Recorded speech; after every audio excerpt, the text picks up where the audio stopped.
Oh, I forgot one thing. Let me make sure I turn on my... There we go. Turn on the thing, VPN or whatever. I guess it's like an open secret. I don't need to... Like, oh, I'm using a VPN. Right, just whisper it or whatever. It's fine. Okay, looks like the YouTube stream is working. I always start a little bit late. I guess that's just my MO nowadays. Gotta figure that out, I guess. Okay, it looks like YouTube started. Let me just test the chats really quickly, and then if that works, we'll go ahead and start. Hopefully it works. Let's see.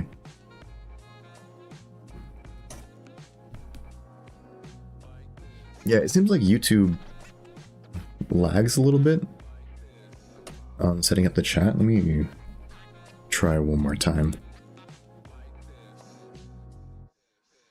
Yeah, it's not really showing right now. I guess I could check it on the settings really quick. Move this mic too. I think next time I get a little bit of money, I'll get a new stand for my mic.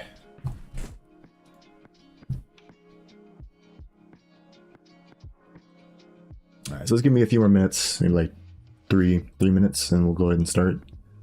If I can't fix up the chat right now, I'm not going to worry about it. Let me check the platforms, YouTube, and yep, looks like it should be working. Yeah, and I can't really test this offline. I have to kind of test it online, so let's check it one more time. Yep, it's not working. Oh, no, it's working. Okay, never mind. I guess it just takes a second to figure out that it's working. Alright, I think we're good. Let me check my little list, make sure I didn't forget anything, because I think I was rushing. Ensure mic is active, blah blah, welcome screen, Yeah, looks like that's working too. Okay, no, I think we're good. Don't want to forget nothing. Alright, welcome to the Game Engine stream. I suppose I'll go ahead and start now. Today is March 14th, and it's a Friday. Friday as usual, right? Right now it's 3 p.m. I know I switched my stream time over a bit. I think this will be my new stream time. I'm going to go ahead and keep to this one. It works better with my new work schedule, so yeah, we're going to try and go ahead and keep with that. Was there anything else I wanted to say before we started? I don't think there was anything, so let's go ahead and get over to the updates board. All right. Okay, so another day, another dollar. Really wish I would make $1 off this, but you know, one day at a time, I guess. Also, I don't want to make money in some silly way, so you got to figure that out. Yeah, so the past week or so, I've been working on networking code. I've been working on networking code for the past 3 weeks, I think, but specifically the past week, I have been rewriting my network code base into a new system. I forget let's see. I think, yeah. Piotr? I definitely said that wrong, but Piotr Maja. He was on my stream at the end of last Friday, and he gave me a few links for different networking resources. I took a look at those over the past week, and yeah, I did a little bit of thinking about whether I wanted to go ahead and start rewriting my networking protocol. And then I realized that a lot of the issues that I was having with the current networking protocol would be solved with a new system, right? So I just said, you know what? I know it's going to be a little bit extra work, but I think it'll be a good opportunity for a few different reasons. to go ahead and rewrite the code. The first thing is that I get to, I don't know, just get like a fresh take on the networking code, try it again. Because the original networking code was me following a tutorial that I feel like didn't exactly coincide with the design I ended up trying to get. So I feel like I was trying to like work around some like implicitly added constraints that I feel like I didn't need to deal with, right? I guess the second thing is UDP versus TCP, which I looked into, and yeah, I probably shouldn't be doing TCP for my game connections for like a few reasons. I guess the first reason is that it's just more efficient to just do straight UDP. There's no like interaction between the TCP and UDP going on when you only have UDP, right? Because I suppose there is some issues with it. But the main reason I decided I didn't want to do it was because it was just too complicated managing multiple TCP and UDP connections for individual connections, right? From the client and the server, having both of those live just overcomplicates things. And the asynchronous model for ASIO kind of makes it hard to get any control over how I want my network protocol to work, right? So if TCP just decides that a connection is broken, it just exits out my connection. I don't really have any recourse for that, or I don't have any way to like handle that in a way I would want to, right?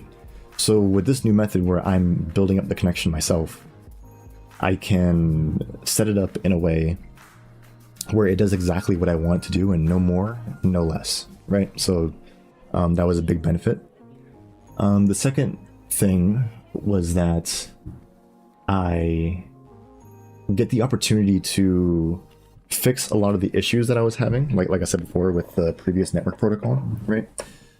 Specifically the way that I handled like events. I wanted to take another look at that, and the way it propagates through my engine is it's a bit overly verbose, right?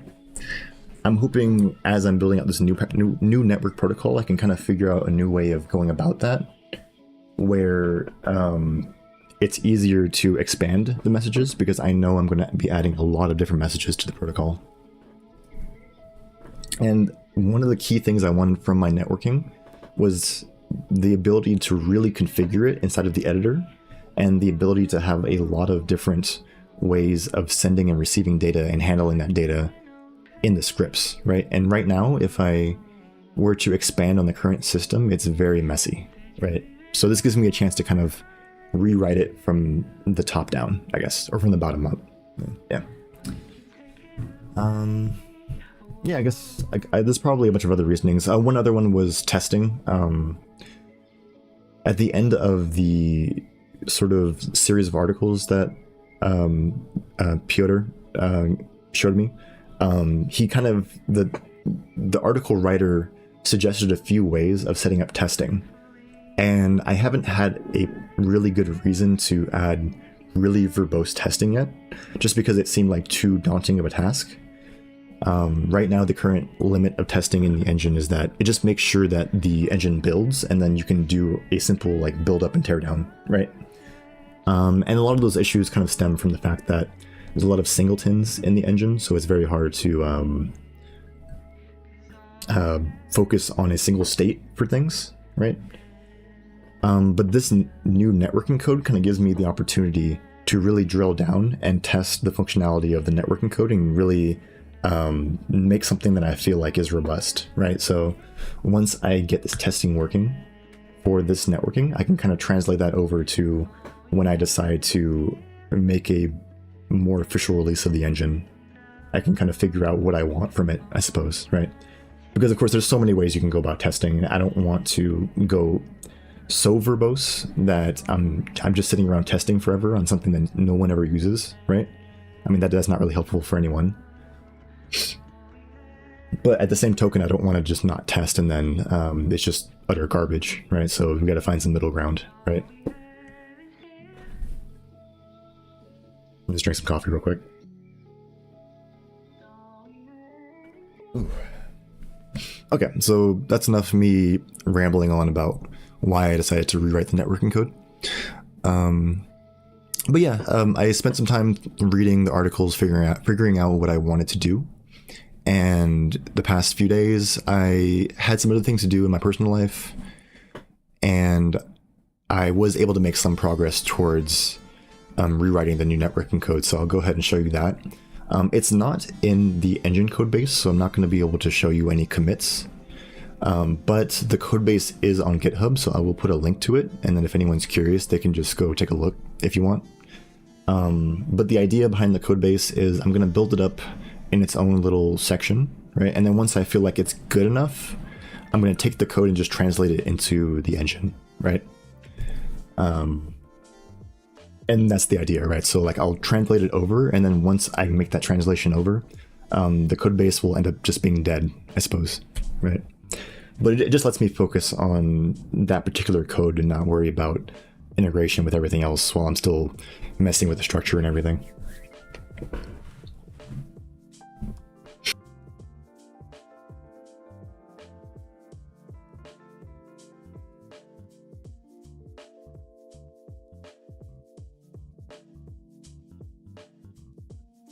Word. Okay, wait, how long could y'all not hear me? What happened there? I hope it wasn't for too long. I guess my, somehow the audio on my mic just dropped all the way down. I don't know how that happened. I saw it working earlier.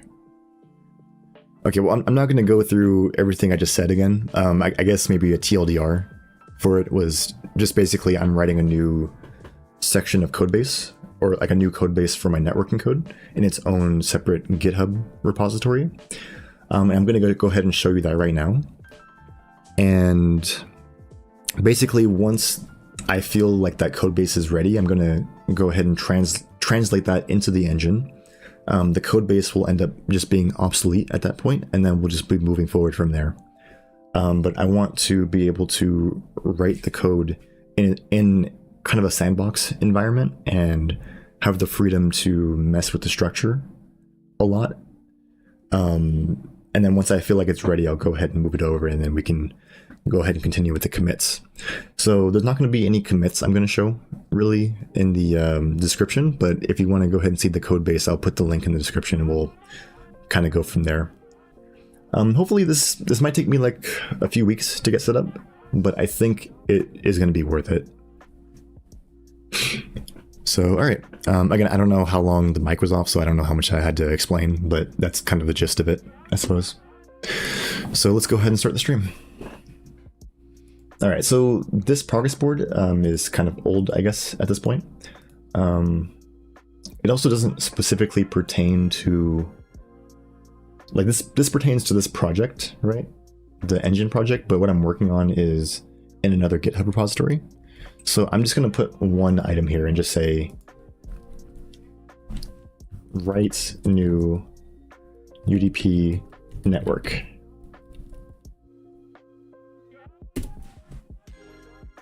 And I'm not going to make it an issue.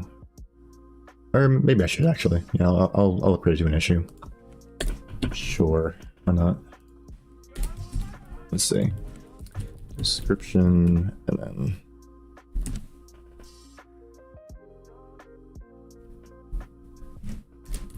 completely rewrite the networking code to use basic or simple UDP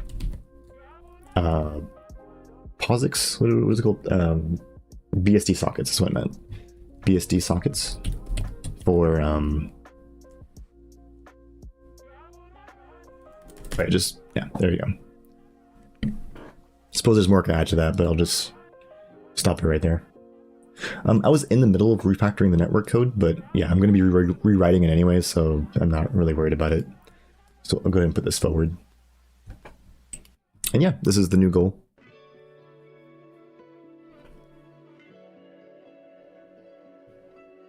Just drinking some more coffee. Should probably stop. What time is it right now? 3 p.m. Yeah, it's a little bit late for some coffee. Ooh. Yeah, all right. So let's go ahead and start. I guess we'll go ahead and look through the code base that I've been writing. I call it Network Playground.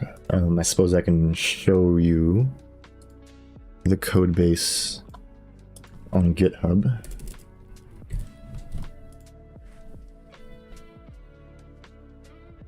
If I can find it.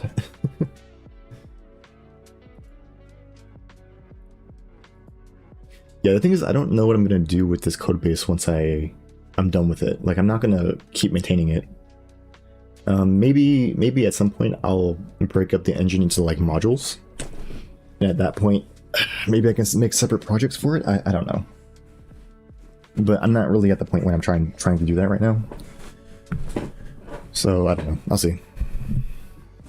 But yeah, this is the code base. The description is basically the same as what I was saying before. It's just a UDP network code base built for the Cargano game engine, right? And yeah, if you want to take a look, it's public, so you can feel free to run around. It's not done yet, still work in progress at the moment. And here's the actual code base as of right now. So let's just take a quick look. We'll go to the main file so we can kind of parse it from there, I suppose. So here's the main source file. If we go to main, you can see we have a little section for handling command line arguments. So this is not really related to networking, just handle command line arguments. And then here, basically, we just get back whether we're handling a server or a client in this case, right? This is only necessary for this particular project. In the actual engine, we have separate executables for the server and the client. So no need to really do this. Here we just set up some like configuration information for whether we're doing like what IP address are we going to connect. This is very similar to that config file I had in the Cargano game engine. Like in the game engine, I have like a specific config file that you can like set up when you're exporting a project. So I'll say set up config information. Ideally, this would be serialized in, but I don't care right now. And yeah, based on your decision with the command line arguments, you can decide whether you want to open a server or a client, right? And then you'll return whatever exit code is relevant, right? So open either the server or the client. Okay. And as far as the actual structure of the server and client code, they're very similar. Dare I say, maybe they should be the same thing. Like maybe there should be some polymorphism or something. Or I would throw up the word polymorphism everywhere. You know, like a class hierarchy with this. I don't know. I don't want to throw class hierarchies in when I feel like they might not be necessary. But there is a lot of repeated code, so we'll see. So we'll go ahead and open up the open server. This is a local function, so this just calls this creates the server on the stack, right? And then initializes the server. And then here we're getting into some actual server code, right? So here's the header file for the server, right? And again, if you've seen the other networking code, it's very similar in structure for the most part. The biggest change I've made is most of the objects have been, like most of the functionality has been turned into objects, right? So if you have like a thread, I have that in its own context. If you have like timers, they're in their own context.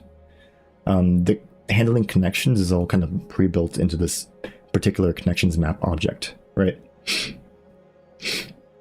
So, you know, like build by composition type of deal, right? Like not polymorphism. So when you create a server, it's default constructed, right? So you don't worry about any default initialization. I kind of hate that. I like having explicit init and terminate server, init and terminate functions. So I know when things get initialized and when things get terminated. I know some people will say, what about RAII?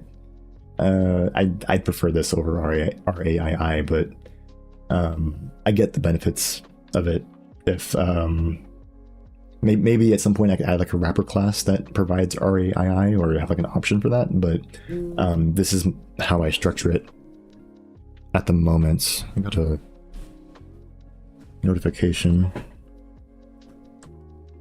Or maybe I didn't. I don't know. Whatever. Okay, but yeah, this is how you would initialize and terminate the server. So we'll go ahead and look into this code. Here you can see we load in the configuration file. We initialize the socket API. So when you're dealing with BSD sockets, right, you have like operating system specific methods for setting up the sockets. By the way, all of this stuff came from, let me find his blog really quick. Again, the guy who came in the previous stream showed it to me, so I appreciate it. I did take a lot of consideration figuring out like what I wanted to do with all this stuff and coming to the conclusion that I needed to rewrite my networking stuff. But here, so I'll go ahead and link this in the chat for everybody. So if anyone's curious, I'll go ahead and put a link in the video too, so you don't have to go like looking for it or whatever. But basically, if you're curious about how the actual sockets work and how that whole thing gets put together, you can go there. He gives like a step-by-step guide on how everything, like if you want to have like a basic implementation, he goes through everything there. So, but yeah, the general idea with this is that for Windows, you have to set up the sockets context, right, with WSA startup, right? In Linux, they don't really care about that. You can just start using sockets. So, yeah, this is just like a platform agnostic way of doing this. I might move this somewhere. I think in the actual Cargano engine, I'll probably put this in the API section and then do some like platform specific like linker action to figure out whether I want to call this code or I just want to do nothing. So I'll see. But yeah, we initialize the socket context. Now we can go ahead and use BSD sockets, right? Here, as it says, we open the server socket, right? So we'll go ahead and call the open function. This is inside of the actual like POSIX section. So this is more, how do you say, like BSD sockets type of stuff. I don't know how everything specifically works. I did go through the, how do I say, the documentation for the like GNU sockets, them describing these like POSIX style UDP sockets. But basically, Datagram describes like the type of stream you're going to be using, whether it's going to be like a reliable stream or a Datagram stream. Datagram kind of IE being UDP is not like a one-to-one thing. And from what I understand, you can typically set this to auto, and then it will automatically kind of return like the type. Like if you define this and then you define this, right? Then this can be automatically determined, right? But you can also like specifically specify it, and we have a bunch of like enums up here of like different ones you can choose or whatever. Of course, this one's like Win32 defined. In Linux, it'd be somewhere else, so I gotta add some testing for that as well. But long and short of it, this just opens the socket, right, over like the internet for UDP, right? Checks if it was valid. Here, this is WSA get last error. I should actually put a note here that this is this call is Windows specific. So I had to come back and make sure I check for the Linux version of that. Here we basically set up the address to the server, or the address that we currently have for this particular socket. That's what I meant. So if I go back here, we're initializing the server, right? This address we're basically getting from our current server context, saying like, okay, or server or client, it's kind of agnostic. So, but this is the current UDP port that we're going to be using. So say if your computer was inside of your local network, it will just get back its local address and then bind that to this port, right? Or bind that to the socket. And a socket is basically the IP address plus the port, right? So the IP address is automatically detected, right? And the port depends on whatever port you agree on for this particular networking context. If you're a client, the port may be recalculated. I haven't gotten to that point yet. I've done that before for the other networking system, but I haven't gotten into it here. I'll get to it at some point. The server should just have one port though. So you would have a very specific IP address and a very specific port for your server. But of course the server would be aware of its own port. So that's why you can just automatically detect it, right? I don't know if I'm being like overly verbose about this, but whatever. And then here we just go ahead and bind the address. So we create the address here, we create the socket here, and then we bind this address to this socket with this handle, right? And we do that here, right? And that's about it. We just check if it was successful or not and just keep it pushing, I guess, right? And the last bit is just to make sure that we keep this in non-blocking mode, which means we're not going to wait for a message to come in before we move on from like a send or read request, right? So if it was in blocking mode, you would reach the point where you are receiving a message, and then you would just wait there until you receive a message, right? And then the only thing that would cause you to not receive the message is an error, and that's it. You would just sit there waiting, right? So instead, what this does is it puts it in non-blocking mode, which means you're going to attempt to figure out if there's a message there. If there's not a message, it's just going to keep it pushing, and that's it. So you can kind of keep doing work in the background and handle more responsibilities instead of just sitting there receiving messages, right? And okay, so let me go ahead and go push out from this. TLDR, we open the current socket. There we go. So open up the config, initialize the general sockets context, create the current socket that we're going to be using to send and receive messages, and start the network thread. That's about it. I'm really thinking about how I want to architect this. Whether I want to have a separate thread that's always working for the network thread, or if I want it to sleep, and I want it to be like more reactionary. I think the idea behind the UDP connection is that it's always kind of spinning, right, and sending messages back and forth between the server and the client contexts. So there's no need to really just stop, right? but of course, if you keep spinning, you're taking up CPU cycles, and then you're going to see like a giant usage for your server or your client too, which is really bad, right? So I'm thinking I might split up the responsibility, where for the client, or let me start with the server first. The server would continue spinning, right? And then it is what it is, right? Because the server needs to continuously be sending out messages like ACK messages, synchronous messages, handling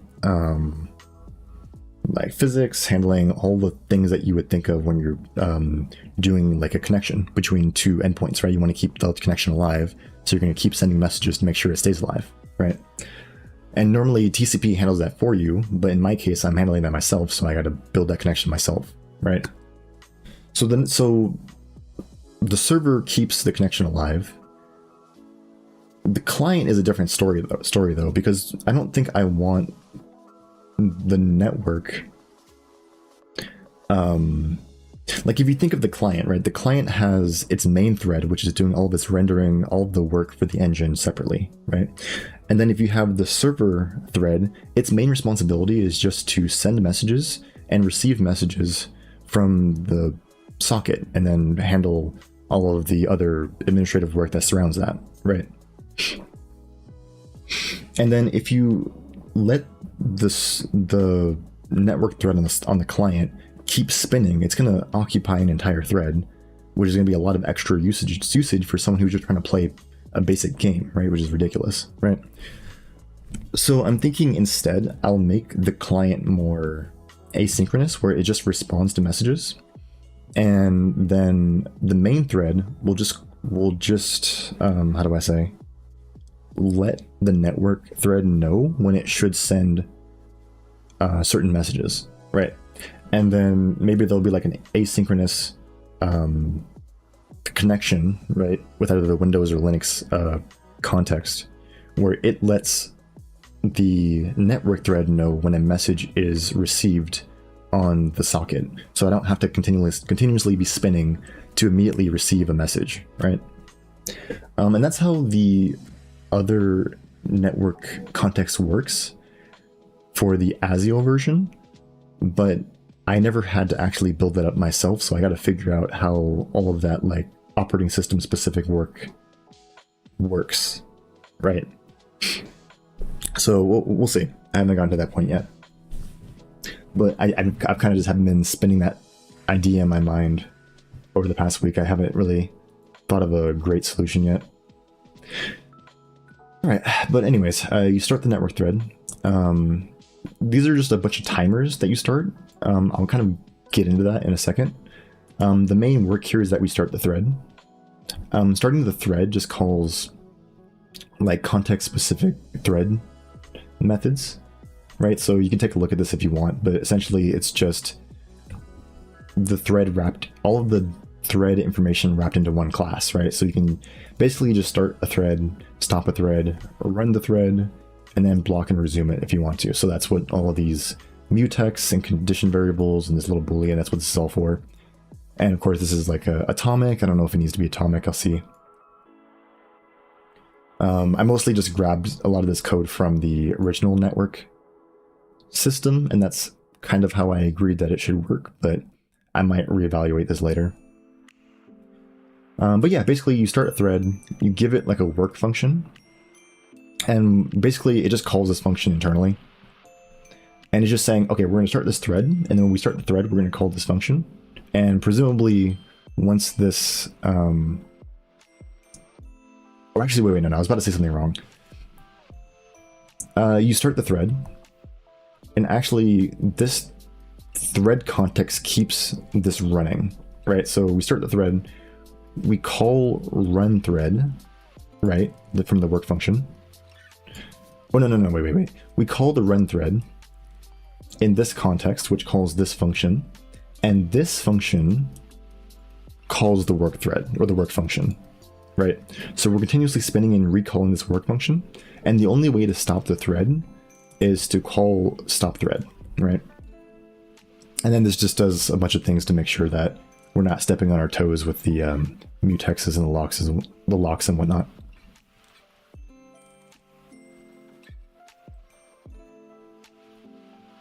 If anyone's curious about like how to set up multi-threading at some point, I can send you a link, but just let me know.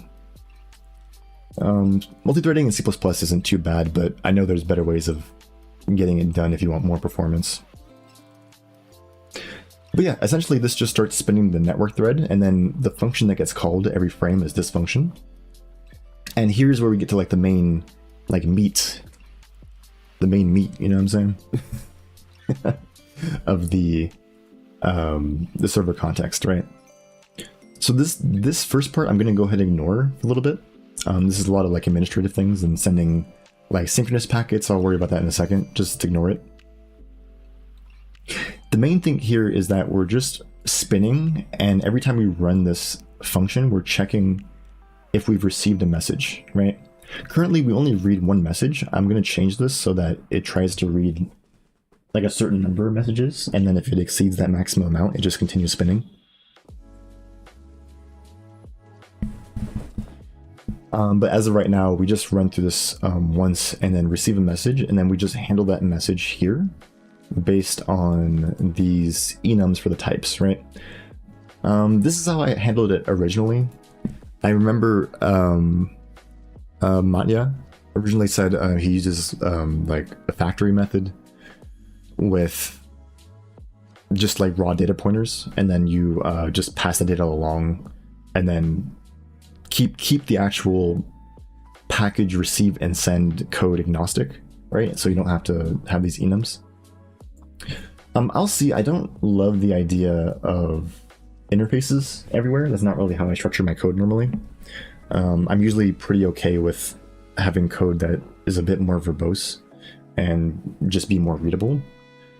But I'm not against making things more extensible. It's just I don't want to have a bunch of different coding paradigms together where there's kind of like no agreed upon structure, if that makes sense, right? Like if I'm going to make a change to how I structure my code, I want to make sure that that change moves out globally for the whole engine, right? But I will try it. I'll see how it looks. If it makes sense for this context, I'll go ahead and do the factory method with the packets and everything. But as of right now, this is sort of the easiest, lowest common denominator option, right? Just throw an enum, handle the message type, and keep it pushing, right? That's all you gotta do. So for here, you have like a keep alive packet. All the packet does is just keeps the connection alive, right? Realistically, this type of thing where it says like last packet received doesn't need to be associated with the keep alive packet. This could be associated with any packet, so I might move that around. And just, if you receive any packet, it will reset the last packet received timer, if that makes sense, for this particular connection. But yeah, basically this keep alive just keeps this particular client connection alive. Like we have this data structure for clients. And I don't think I got into that data structure actually. So all this is just a wrapped map. So you can kind of see I have like an unordered map. Originally it was a vector, but I found that in order to quickly go from the address to the actual connection, the fastest way was to just do an ordered map. But I am going to read up on the article where he discusses connections. I saw that he does more of like what I was originally doing, where it was just like a vector and then you just like add holes to the vector and just run through the vector and kind of spin through the vector, right? Or not spin through, you just run through it once and keep it going, right? But here, if you are dealing with a specific address that immediately translates to a connection, so you know, O of 1, more or less, right? You know, unordered maps have different implementations, and C++'s implementation of unordered map is like notoriously known for being not the greatest. And this can be mission critical code, so I might take a look at this again.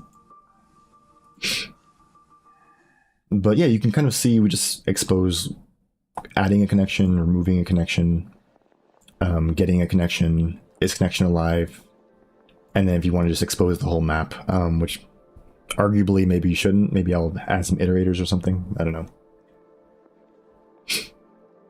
I don't love iterators though, so I'll see. It is a very nice way to like unify a bunch of different data structures, but I'll see. Yeah, I might just be talking for like a good amount of time at the beginning of the stream, if anyone didn't pick that up, because I have a lot of things to talk about for this networking stuff,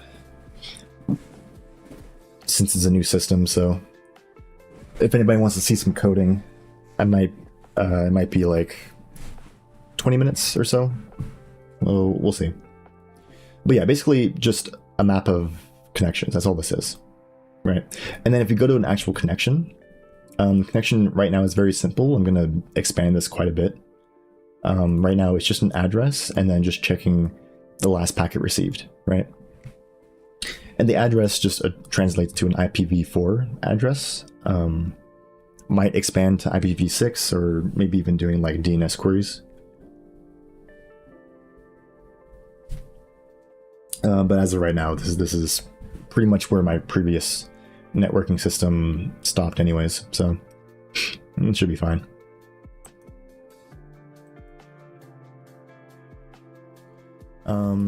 And yeah, basically the idea behind the last packet received with this is that you just keep spinning the network thread, and then as you keep going through that like for loop or through that like loop, it's going to keep incrementing the time since the last packet was received for a connection, and then once it's exceeded a specified value, in my case it's 10 seconds, then it'll just reject the connection and that's it. Yeah.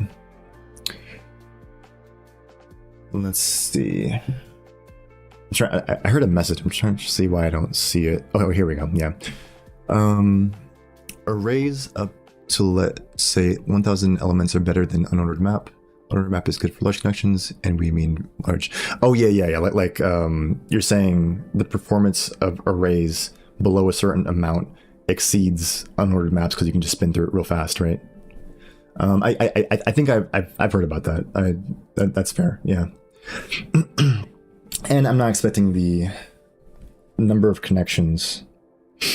I'm not expecting the number of connections for the server to exceed 1,000. So that does make sense. Yeah. That would be a good trade-off for that. For sure. But no, I know what you're talking about. I've heard about that. The unordered map at the moment was just like the easiest method for making this. I mean, I think everyone just jumps to an unordered map when they don't really know, right? But no, you're right. The one good thing about this, though, is that since it's wrapped into this class, I could probably just change out the implementation and then just make sure that these functions still work. So I will consider that, yeah. For now, though, this makes my life easy while I'm still setting things up.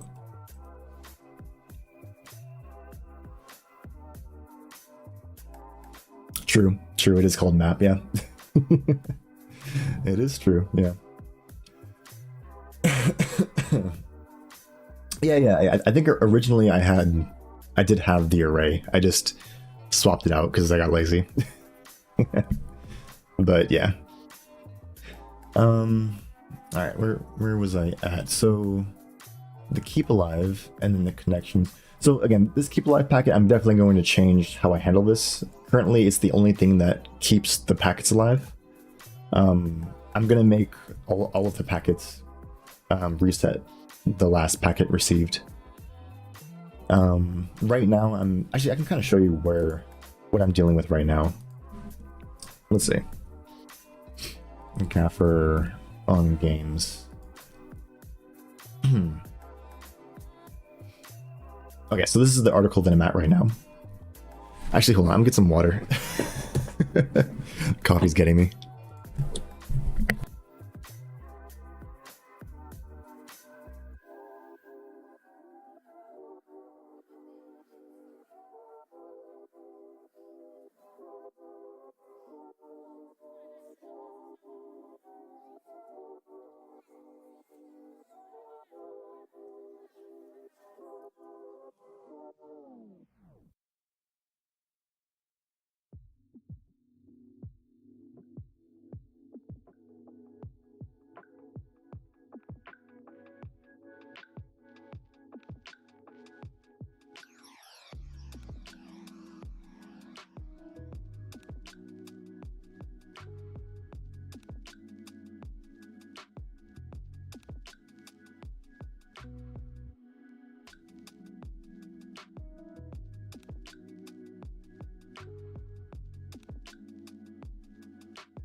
Okay, I'm back. Oh, lovely, Dev. That's you on YouTube. Hey, welcome back.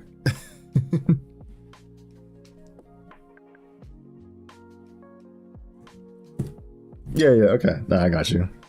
Yeah. I've been digging into it.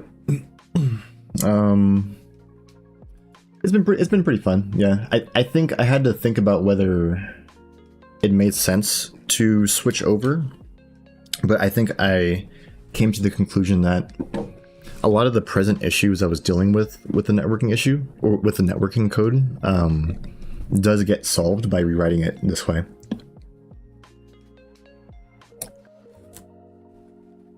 I think specifically with the ASIO context and the whole TCP connection not giving me control over how like build up and tear down of connections work, that was really the main thing that made me switch over.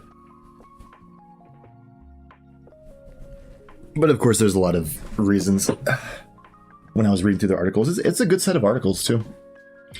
I was trying to find his what is it? I was about to say TED Talk, his like talks where he discusses his like networking. But I guess they're not on YouTube anymore. But yeah, I think today I've already read through this article. And this is what I'm kind of working on. I think you said this was the one that was a bit more work to implement. And I definitely agree. This is kind of a step up. I'm going to do this one, and then if I get some time, I'm going to work on this last bit, the client-server connection, for this series of articles. Specifically because this is kind of what I'm dealing with right now, is just making sure that this whole thing is set up. And I already have basically this working, and this whole like challenge code I already have working in the previous networking implementation, so I guess it's just translating it over. I still need to take some time to kind of figure out all of these articles. I've read through these first two, and I've read through this one, but I didn't really like fully get it, you know what I'm saying? These ones, I know I need to take some time to kind of really figure out what the architecture is. So yeah, I guess that's just where I'm at right now.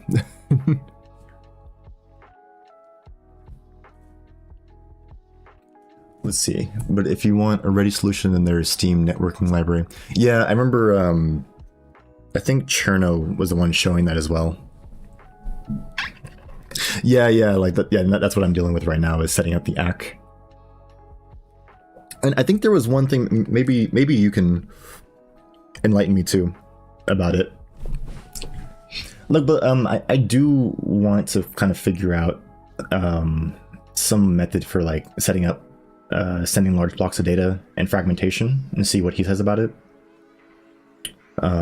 So I will take a read through and see how that goes. Yeah. But yeah, I was having a particular thing I was thinking about. Let me go to the end of this. So I've gotten past through like most of this.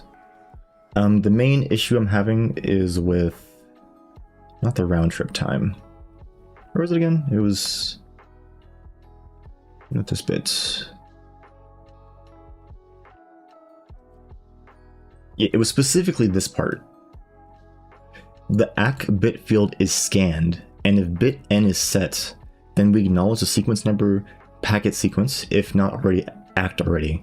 Like, I get, like, naively how to do that, like you would just do a for loop, but that just seems like inefficient, right? Because the whole point is that when you send the ACK back, you want to know immediately when was the first time it was acknowledged, right? So you need to scan it, right? But am I over optimizing for that? Like worrying about like going through a for loop of all 32 bits, right?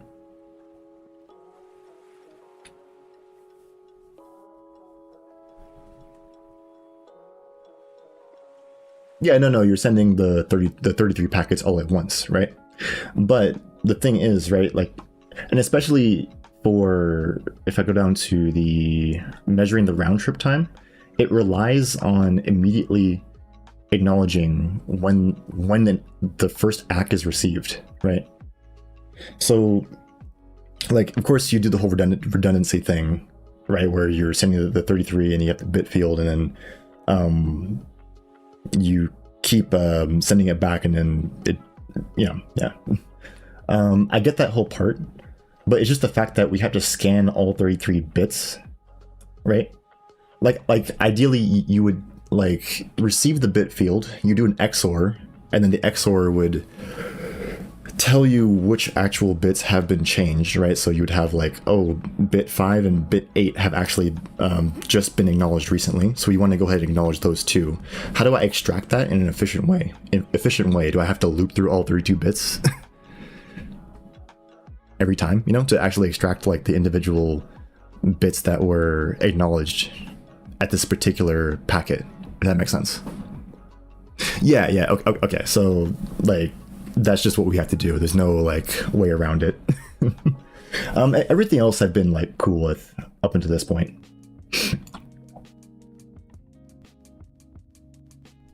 It just seemed inefficient, right, to loop through it for every single packet received.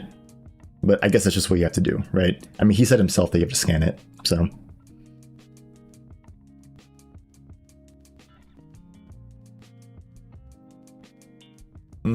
Okay. Oh wait, unrolled, what do you mean specifically by that?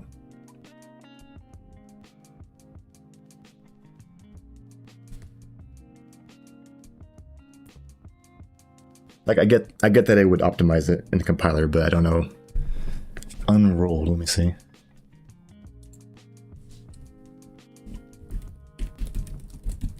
Roll. Known as loop unwinding is a loop transfer trait that attempts to optimize the program's execution speed at the expense of its binary size. Loop needs to increase program speed by reducing or eliminating instructions that control loop. Point to your arithmetic iteration. Compile length. If the loop has a compile known length,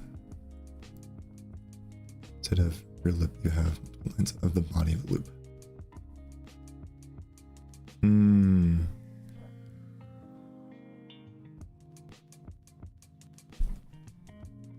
Oh, okay. No, I get what you mean. So the compiler will take the loop and then replace it with the actual code of like the known, yeah.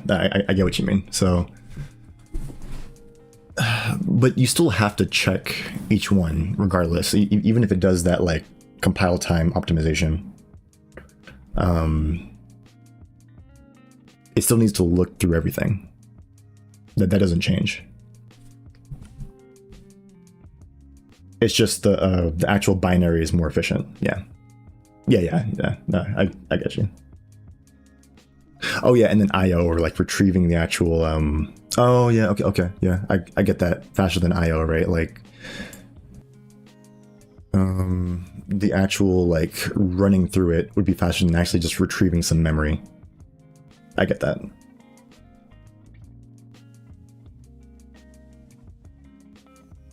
Yeah, cache misses and whatnot. For sure. Okay.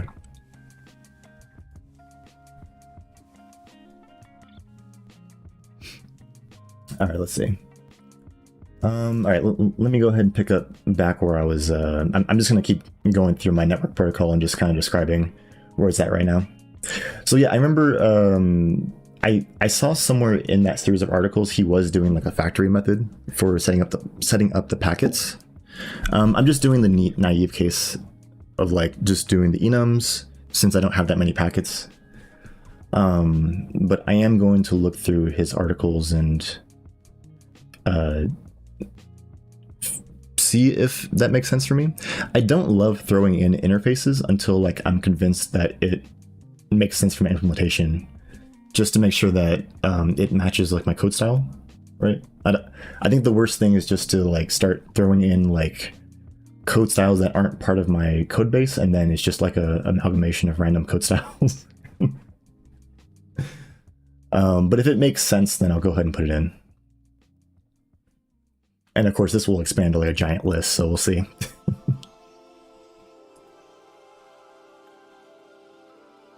But yeah, you can just go ahead and send messages back and forth from the server and the client. That's basically the current functionality of the server.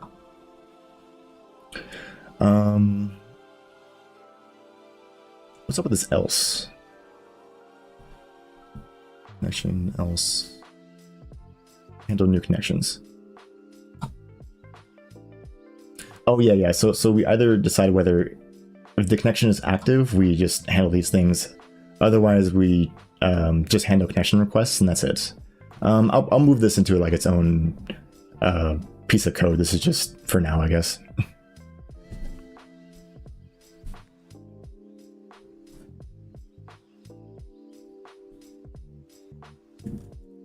Ping pong packets. Let me see.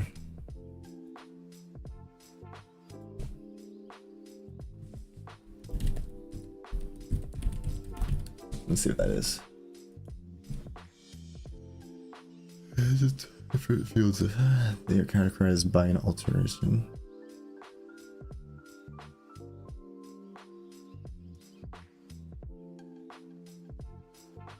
Anything else is business logic and belongs to a higher level.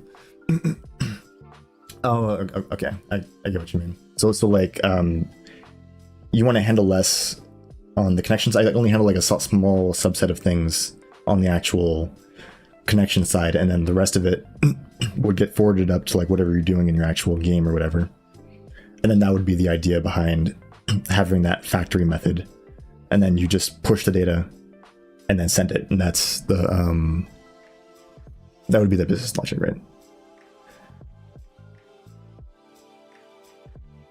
Derive RTT and keep the connection alive and know where there are some problems.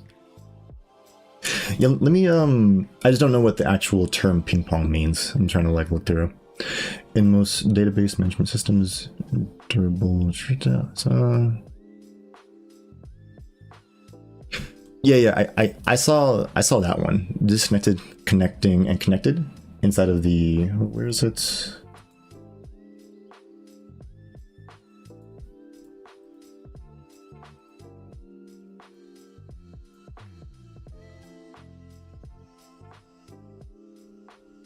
Yeah, he was like discussing this whole bit. I think mine naturally has that. But I will make it more formal. Especially, it'd be nice to be able to query that and enforce it. Right now, I do have those stages. I just don't have it like defined, I guess. Yeah. For that, I think my codebase already does that. I can kind of show you too, actually. Let me see. So let's try and run it. Let's see if it still runs. So where is the... How did I do this again? Okay, let me go ahead and build it real quick. Try to remember how it builds. So again, this is a separate project from my engine, so it's all kind of malleable right now.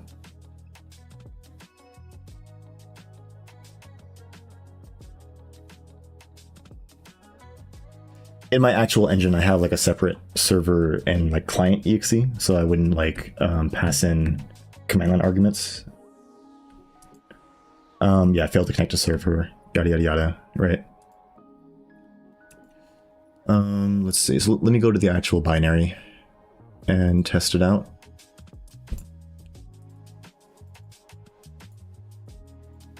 Okay, put this over here and then put this over here. All right, bring this down. Okay.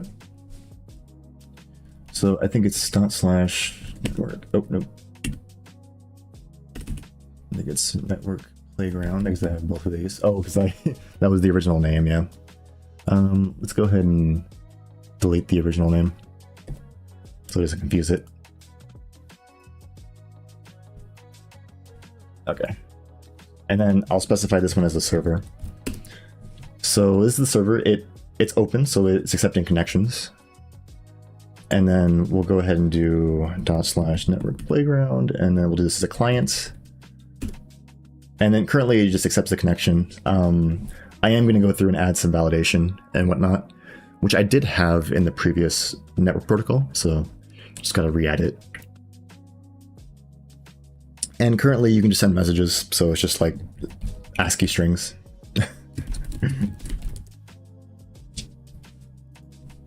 And this one forwards it back to all the other clients, so hey, how is it going? It doesn't go back. I'm not really worried about the terminal, honestly. But yeah, the basics work. It's all the UDP connection. And then this one's the server, right? So if I escape, I believe it disconnects. And currently it just passively disconnects. It's 10 seconds at the moment. I have it as like its own variable in the config, so I should be able to change that. And you see it just doesn't add the new line.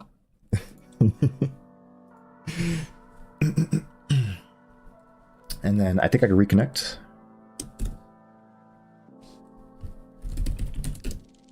Yep, there we go.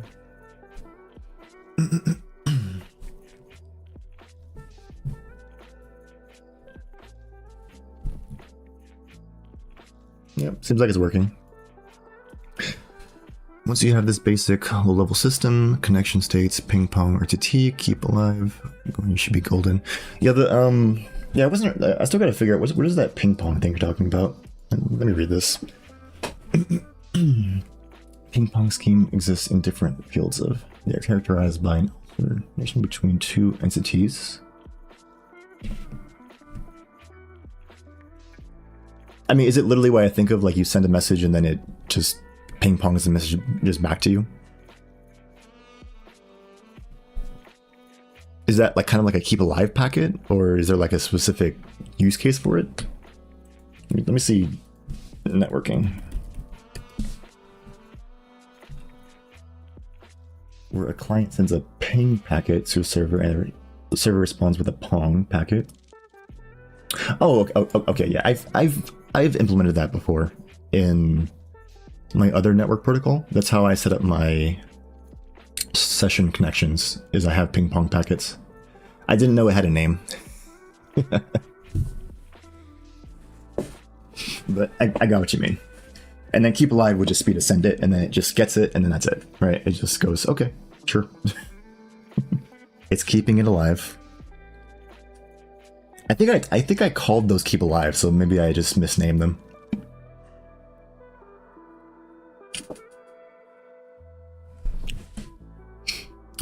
But yeah, let me go ahead and try to see if there's anything else I want to showcase real quick before I end. But this is basically the entirety of the server code. And then we have this whole send connection thing. I think what I'm gonna do, yeah, I'll split this up so it's encapsulated, so that of course you just pass the buffer along, and then the buffer, it'll just add the data as needed. Here we're building the entire buffer as like one big run. So yeah, I'll restructure this so that I'll pass the buffer along, and then we'll have the max packet size. Where is it? Yeah, well, so I have the max packet size right here. So we'll pass this along, and then there will be like a predetermined header size that will have all of the, how do I say? All of the administrative information, the ACKs, the sequences, the whatever else you need, right? And it'll be like a fixed total size, right? This should be the full packet size, huh?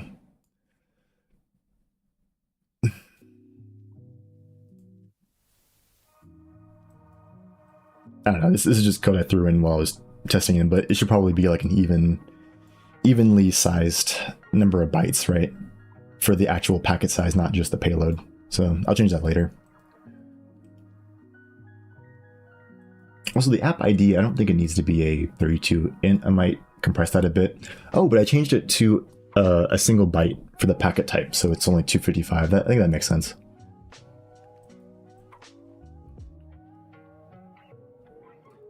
But yeah, just send the connection. I just have one for send to connection, and then one for send to all connections. So that's from the server, right? And then on the client side, I just have a send to server, and that's it. Again, it currently takes in the packet type and whatnot. This is like my previous system, but again, I'll probably push the responsibility down to the application. This is just to get it working.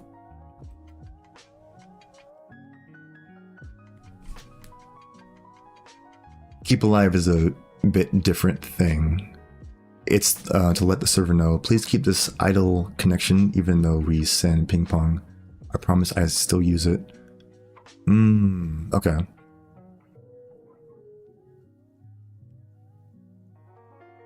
Yeah, like you can specifically determine. I do like the way it's set up inside of where did I put it? I do like the setup for this, where this whole ACK system just gives you the RTT passively.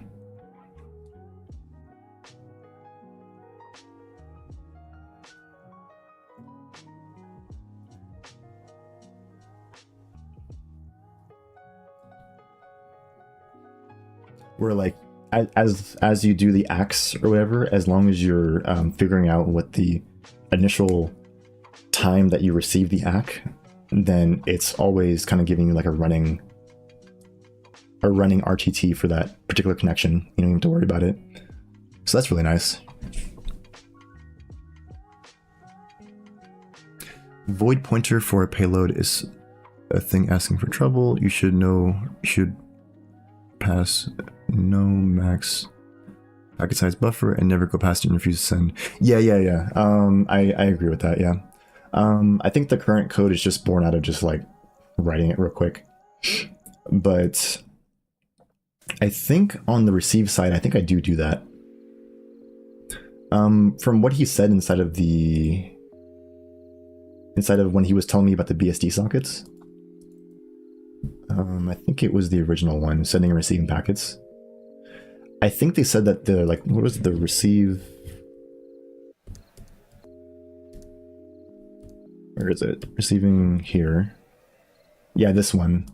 I think he said that the behavior is that if it's above like a certain packet size, you just won't even see it. Now, of course, I still need to enforce that separately because that's like a security risk, right? Because you don't know if the behavior is going to change, especially if I start implementing this in like different contexts too. But yeah, I get what you mean though.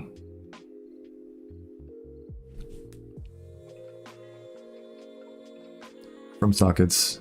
Yeah, like I think he was talking about that too with the and that's why I wanted to go through like the rest of these with his like how he like structures the serialization, because I think he talks a lot about like making sure you know your boundaries and you're not able to like inject data. I don't think I've actually gotten super into that with my original networking protocol, so it was very insecure. Although I did have some basic level of like don't trust the client on what the size of the packet should be, right? But yeah, I do like how simple UDP is. It's just a lot of code you have to write on top of it. But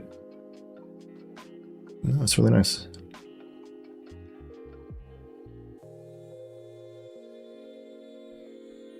You should pass known max packet buffer size and never go past it and refuse to send.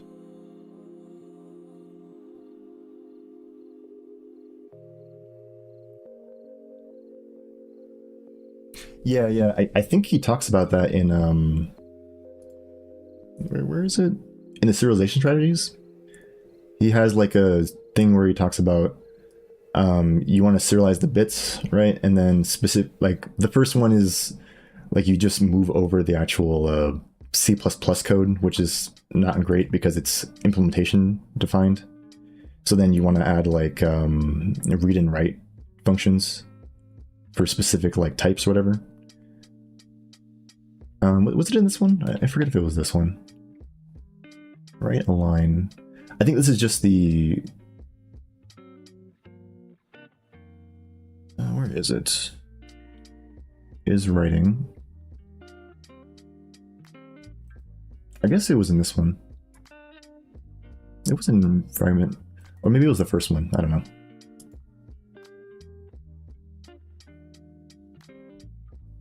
I don't know, but I saw somewhere in there that he was talking about that. So I will take a look and read through that, yeah.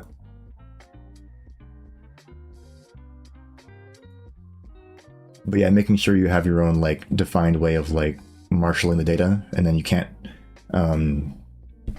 what is it called? Deviate from that. But yeah, I think that's all I was going to talk about with this server setup. Is yeah, basically I do have the setup for like the build up and tear down for connections, but it's not like, well, this is just a sending code, but I have the whole like build up and tear down connections thing set up. I will take another look through that final article to make sure I have everything, and probably add that just basic level of validation. And I do want to get into the cryptography thing to make sure that you know, it has some basic level of security on it. But that'll be a bit later. And of course I have like the proper stop thread and then shutdown sockets, right? So the shutdown sockets is just like the, you know, opposing to the initialize sockets for the actual POSIX function. I'll move this into its own section again once I put it into the actual engine code. I have like a section for this. And yeah, the client code is pretty analogous, pretty much the same thing. The only difference, again, is that you don't have multiple connections, you just have the one server connection, right? And yeah, one of the really big things I wanted to was that the connection to the actual server was a part of the initialization, which it is the same here too. Like you initialize a server connection and then request the connection. It goes into its own little like spinning state where it's like waiting for a connection to be received.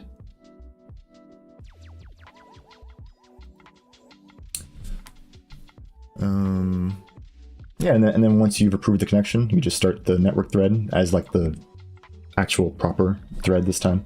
I don't know if I should have it as like just running the thread once and then again. I haven't really agreed on what the role of that is, because I think it's going to be specific to my engine on how I want to do that once I actually integrate it, I guess.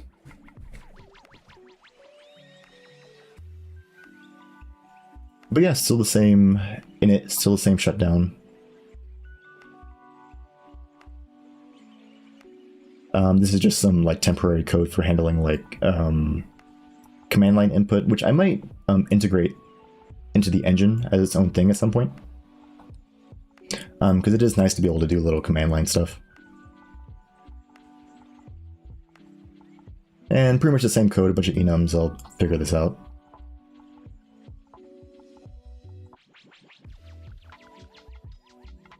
A little bit of copy and pasted code too, I gotta maybe abstract that a bit. Send to server. Yeah, pretty much the same thing. Alright, so I think that's it for me, like, talking about the current state of the code. Again, it's on GitHub. I'll go ahead and post a link, I guess, here, if anyone ends up being curious.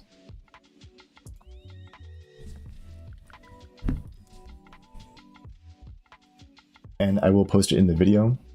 But yeah, there won't be any proper, like, commits from the stream. It'll just be me, like, working on this separate code base. And once I feel ready, I'll go ahead and merge it into the engine.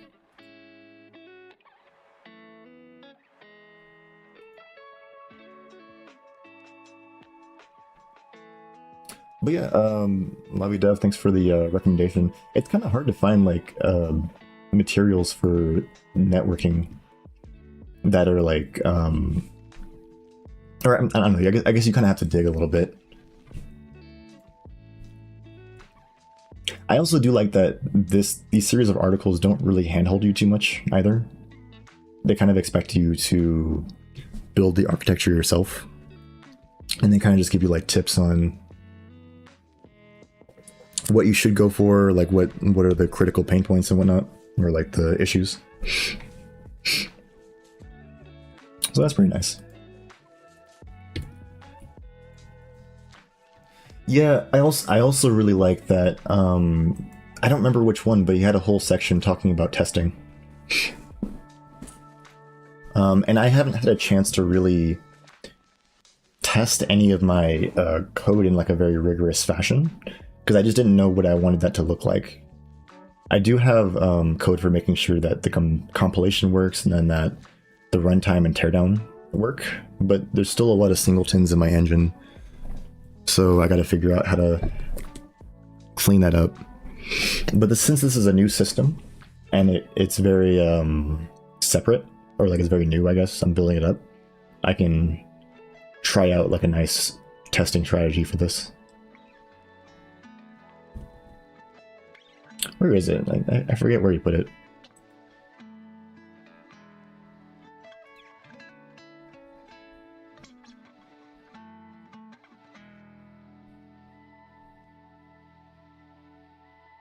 Okay, yes, I don't remember where things specifically are, but he had a bunch of like, you should try this, then this, then this, and this, and then this, and then do all these things in conjunction, and then like, I was like, okay, it kind of gives me like an actionable list. Yeah, I actually saw, what is his name? I think he's in my Twitch, my little like recommendations or whatever. I shouldn't play twice, I have it muted on there, but I think in my oh, I guess it's not here. Is he over here? Let's see. Yeah, AK Elements, he's writing his own engine too. And I saw recently the way he was composing his engine. He has like the different modules, and then you kind of like sign up, like when he sets up a module, you kind of list out all your dependencies for that module like at the creation, right? And then that's kind of like the dependency injection there, right? I don't know what the formal term for it is or whatever, but I like that system. You can kind of just put what you need into there immediately, and you're just very aware of like what each one needs, I guess. I think I was also just reading through what is that one? It's not Learn OpenGL. It's I should have gotten that one, or I should have bookmarked it.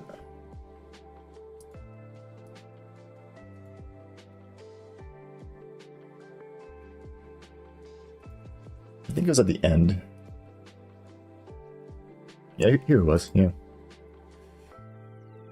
I've been reading through this book, and then I think he talks about a few ideas for dealing with singletons and like getting around it. I forget the actual chapter, but I've been having fun reading this book though.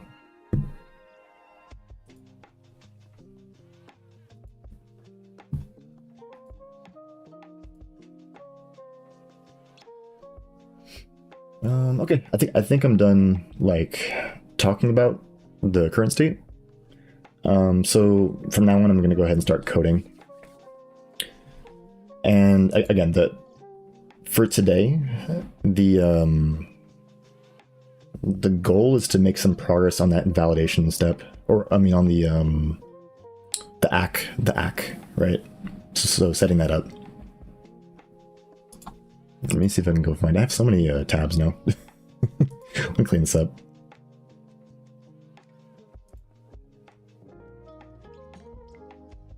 Let's go ahead and clean this one out. Okay. There we go.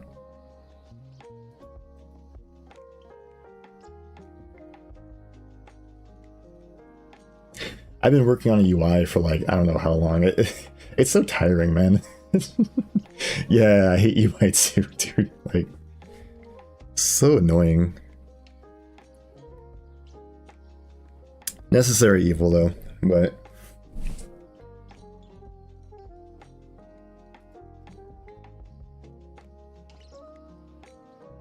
I feel you.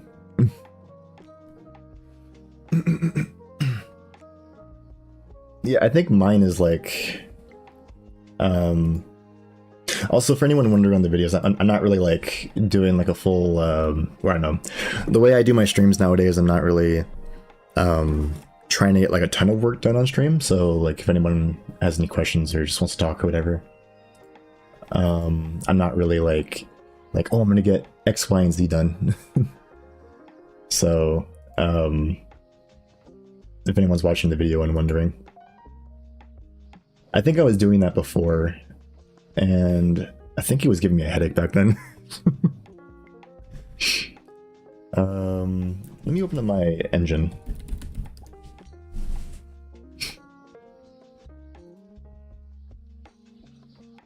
Let me see where I left it off at. Because I was doing a lot of work on the UI system. I mean, I use IMGUI, right? So that's obviously very immediate mode, like the whole point, right? But I think a lot of my UI code turned into retain mode. Would you even call it that, retain mode? I don't know. Where is my UI?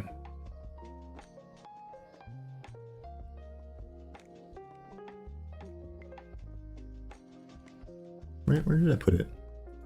In the UI section, right? There we go. Here's the editor UI. Yeah. Giant file. I gotta clean this up, but it's basically just a bunch of like specs.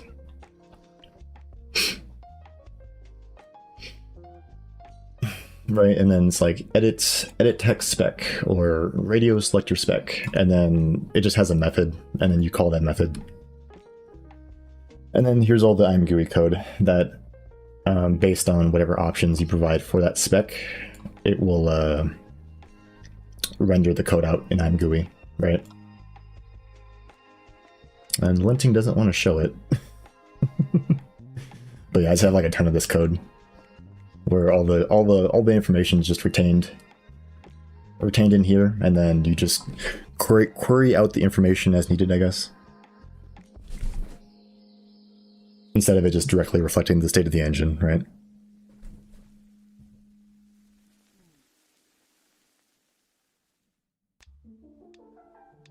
Oh yeah, I just write the code, man. For better or for worse, you know, for better or for worse.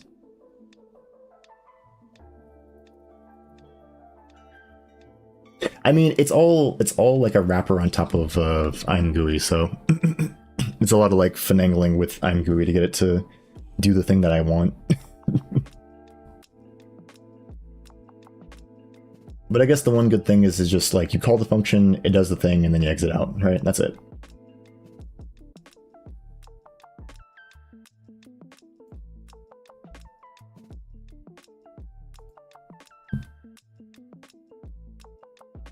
Where is the...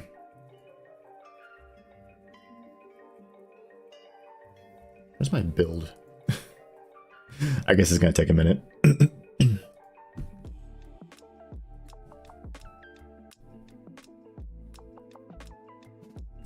I do my own UI from scratch. Oh, okay, so yeah, you do yours in a different way.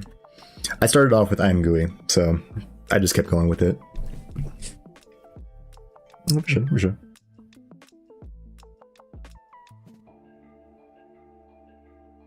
It's taking a minute to build. All right, let me go ahead and read that article, and maybe I can start thinking about the implementation for what I want to do today. So let's go ahead and take a look. All right, so I guess I'll just maybe give a summary of this article. Basically, I mean, the title says it, reliability and congestion avoidance over UDP, right? So we're trying to implement reliability and then separately congestion avoidance, right? So this is just talking about why we don't want to use TCP over UDP. There's like a whole article talking about that for him. It's like UDP versus TCP, and just goes into all the reasons why you want to use UDP, I guess.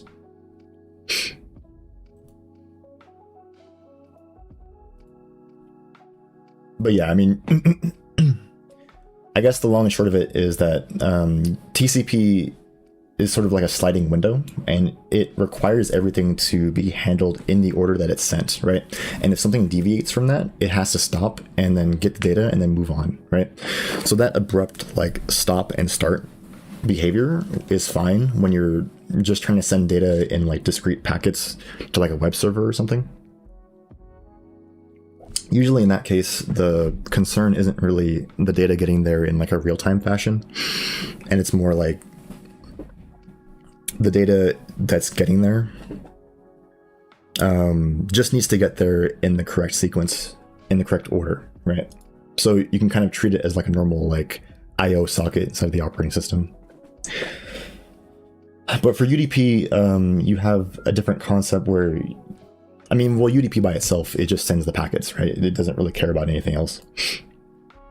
But we want to have some sort of reliability where if we do miss a packet, one, we can decide whether we care if we miss that packet, because there might be another packet that pops up that's more relevant at that time. So specifically, if you have like physics and then you get a physics update that is more recent, you wouldn't really care about the less recent one, right? And that would be like packet specific information.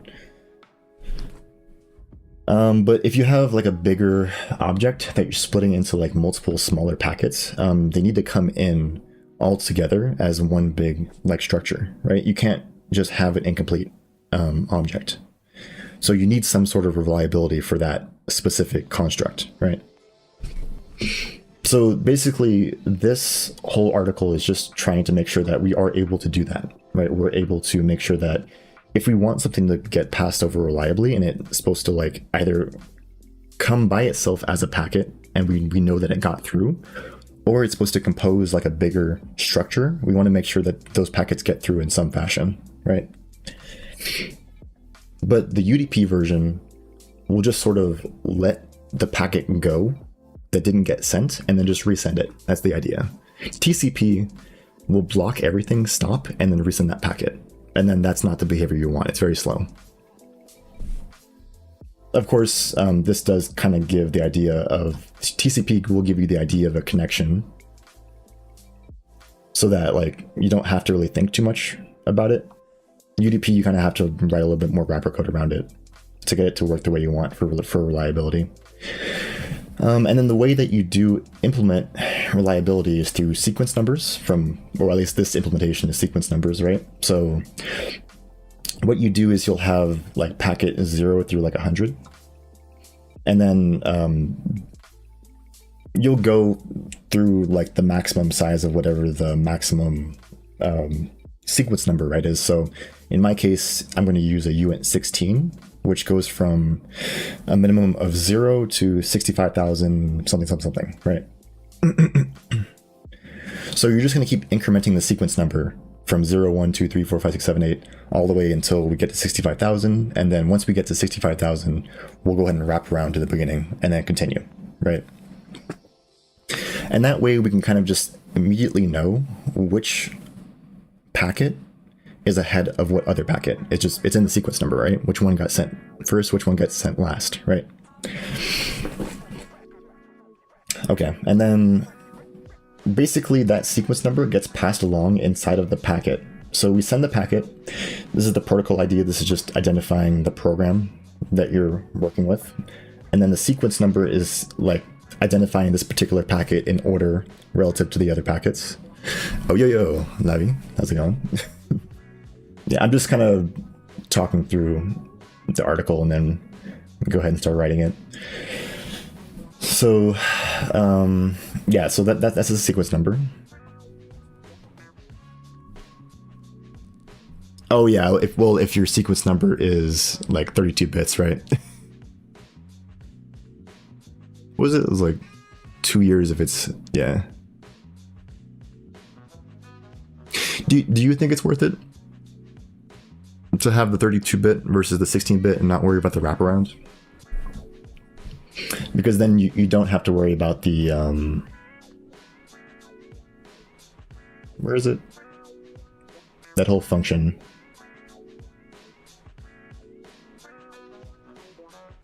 Yeah, this one, the greater than for it. Because yeah, the 65,000, I think they said it wraps around after 30 minutes.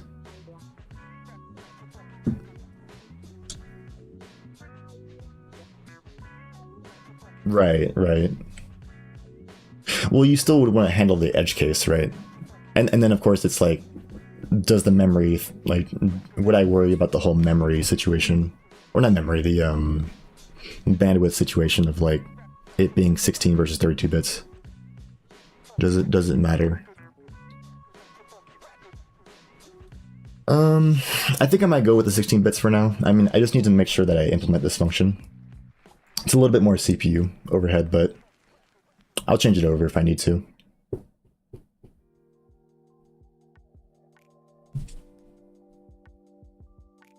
Yeah, exactly. Then you don't. But I mean, who's going to run the thing for 2 years? But you never know, I guess.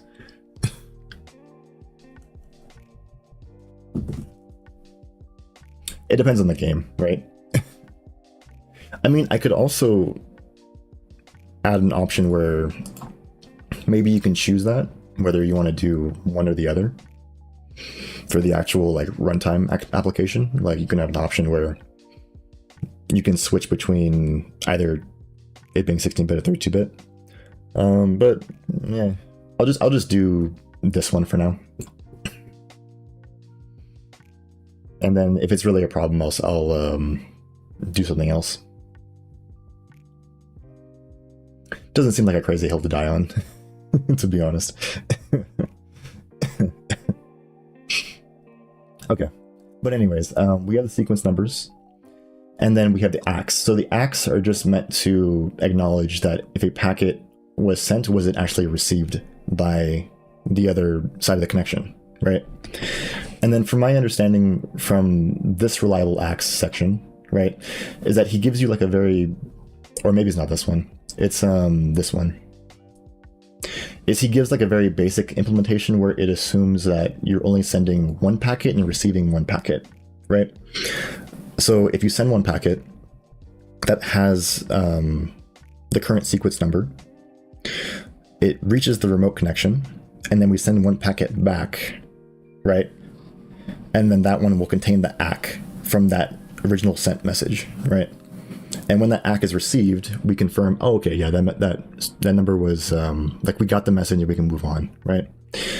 But this breaks immediately if, like, we drop some packets or if there's, like, a bunch of them, like, bunching up, I suppose. So, yeah, that's not going to work. But I guess it's, like, the basic idea, though. And maybe I'll write it out inside of my... where's my little draw IO thing?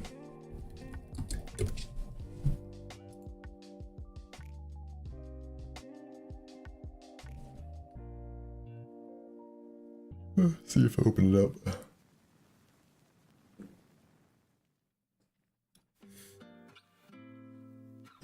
I'm also kind of doing this explanation to make sure that I understand it too.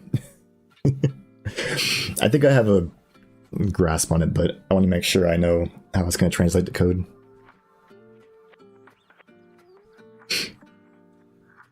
Oh, I guess while it's waiting too. It's probably the VPN that's causing it to lag. I'll check that.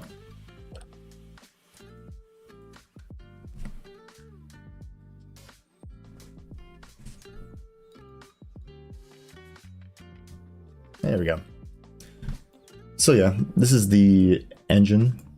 I've been writing a little like UI editor recently.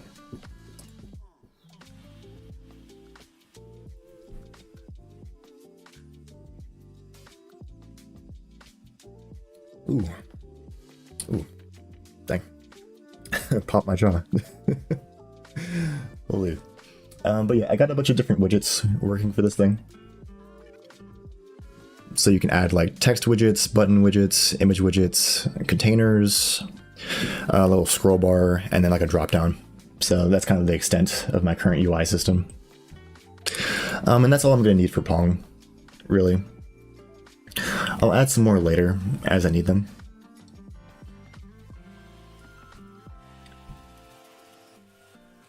Let's see.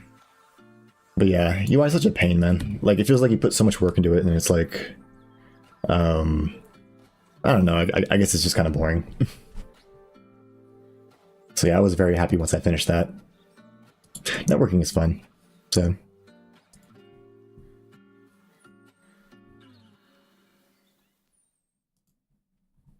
Okay, this is taking a minute. Let me reload my VPN.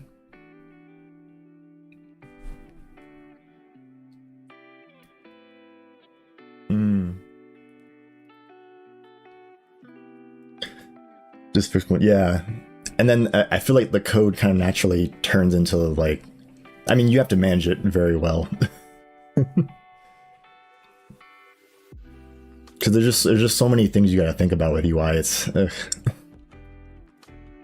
text rendering. That's like a whole thing too. Okay, localization, whole thing.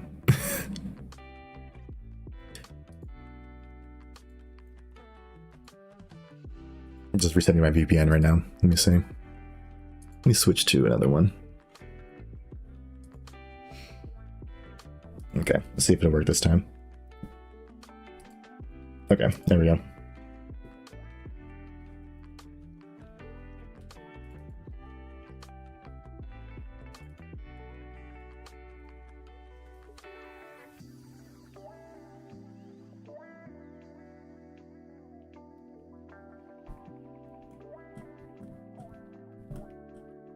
Okay. So let me get back. So I'm going to use this as like my workspace. So when I talk about topics, I'll kind of draw it here. I plan to simplify and allow a bare minimum set of controls, label, button, checkbox, slider, make text box. I mean, that seems like that's like the majority of what you need, right? I think that's mostly what I have. I feel like in-game UI doesn't really need like a million things, right? You just need, oh yeah, it's playing the yeah, you don't really need like a million things for in-game UI.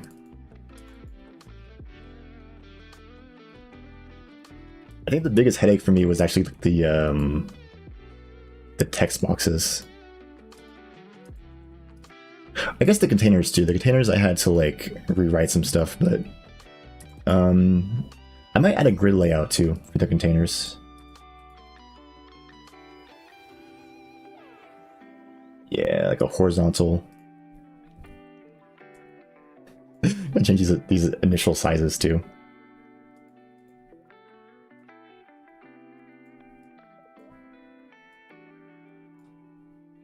And then you can add like a lot of button. Oh yeah, it's horizontal, so it does that. The frame, I didn't know what to name it. Honestly, it's just a basic, like, it's basically a window, right? So like if I delete this one, like oh shoot, I need to add an undo for these as well. I think people really like having undos.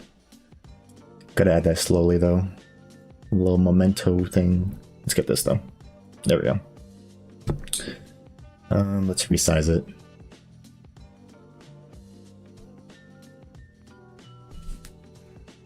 Window can just be layout control. Yeah, I think Godot does that too. Well, they have their own like scene thing, right, where everything can be a scene. I agree, but I also really like the window abstraction, right? Because it like I get the whole flexibility thing. You like everything can kind of be everything, right? Or like, you know, like there is infinite nesting with this, and basically this is just a window, right? But I like being able to like address a specific window explicitly. And then like having like one window that's open and one window that's not open, and you can like specifically specify those, right?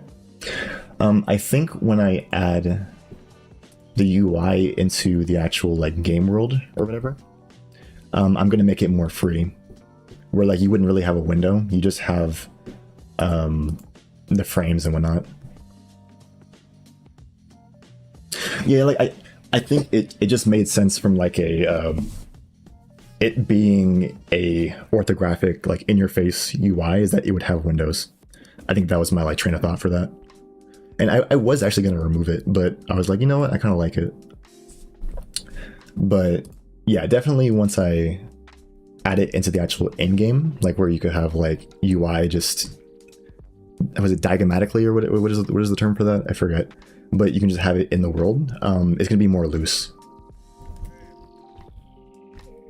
Because like, why would you, you know what I mean?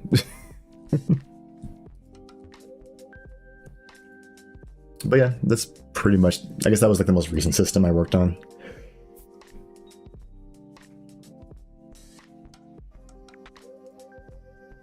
Okay, so I think I talked about like the basic ACK system. It's just acknowledging like digest. Yeah, there you go. Yeah, couldn't remember the exact term. Reliable ACKs. Okay. So it's 33 packets, and then we send this along. So from my understanding, right, is that we send the ACK, and then this is the actual number, right? And then the bit field is from this ACK going back 32 bits, 32 like ACKs, right? So redundantly sending them. And then I guess the idea is you would send the original message, and let me put it in my little diagram because I want to be like super clear about this. Make sure I thought about the edge cases. Move this out of the way too.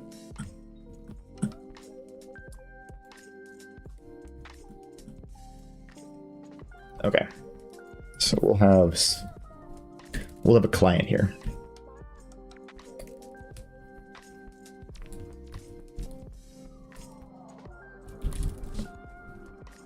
And where is the, how do I resize this? Over there, let's go to like 18. That coffee's going crazy. Okay, here we go.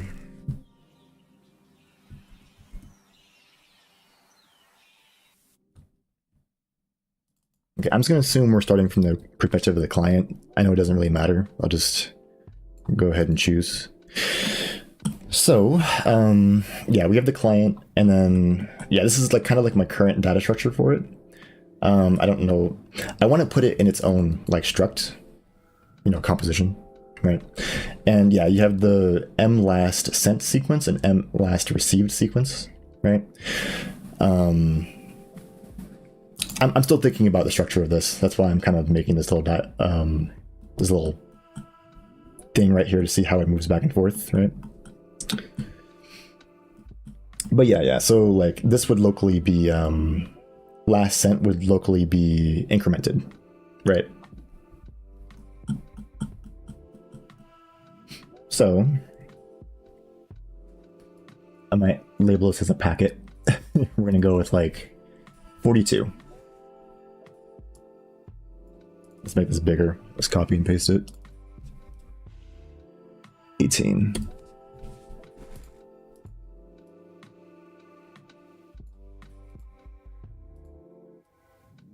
Make it bigger. Okay, so the current let me put a label on top of this too. It's gonna take me a second to format this stuff, and then I'll start copying and pasting.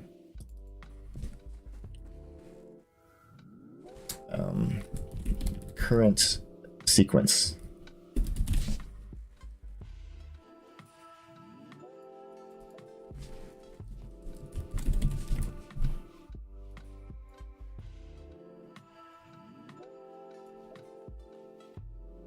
.42. Okay, so the current sequence number is 42, right? And then we're going to go ahead and send a packet. So we're going to send a big packet over.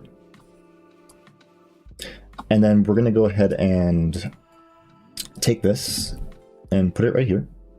And then we're going to go ahead and put an arrow. Of course, this has the bit field. I'll go ahead and add that. Okay. And then once we send it, the current sequence number is going to be 43 at this point.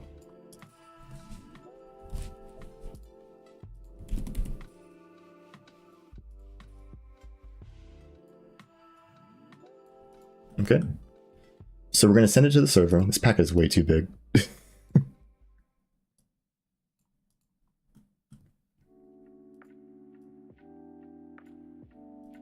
Okay, now when we send this packet, it's going to increment the sequence number. It's going to reach over here with 42. We're going to have a bit field in here, so there's going to be like a number. Let's see.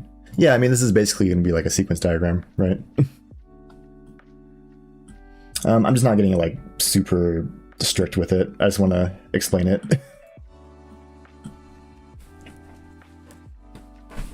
I haven't looked at UML diagrams in forever, though. That reminds me of when I was in college.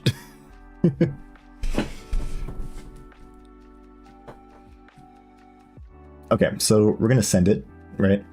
And then once it's received, right, this one is going to have a... I wish I could copy and paste the whole thing. Like a remote sequence number. We'll say it's like 41 in this case. So it's like 41 here. And then once we receive it, this is going to get updated to 42.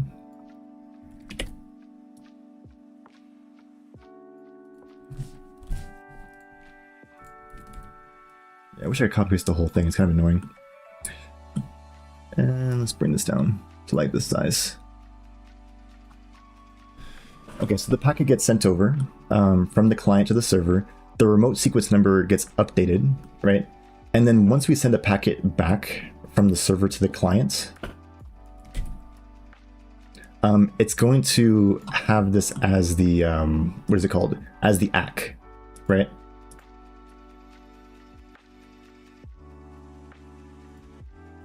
And then I'm going to bring this over and I'm going to say this is the sequence. So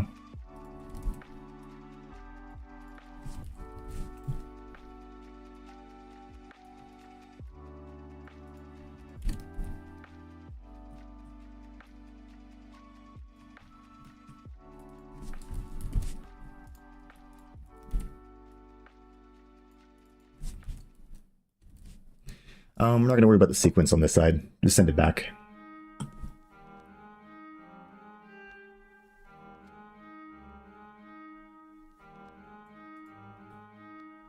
Okay, and then once this one comes back over here, we're just going to basically acknowledge the, what is it? Acknowledge that this packet was received, the 42, right? So let's see. Let me go look at last sent, last received. And received ACK field. Like I'm just doing the base case right now, and then I'm going to figure out how the bit field makes sense in here. M last sent sequence, M last received sequence.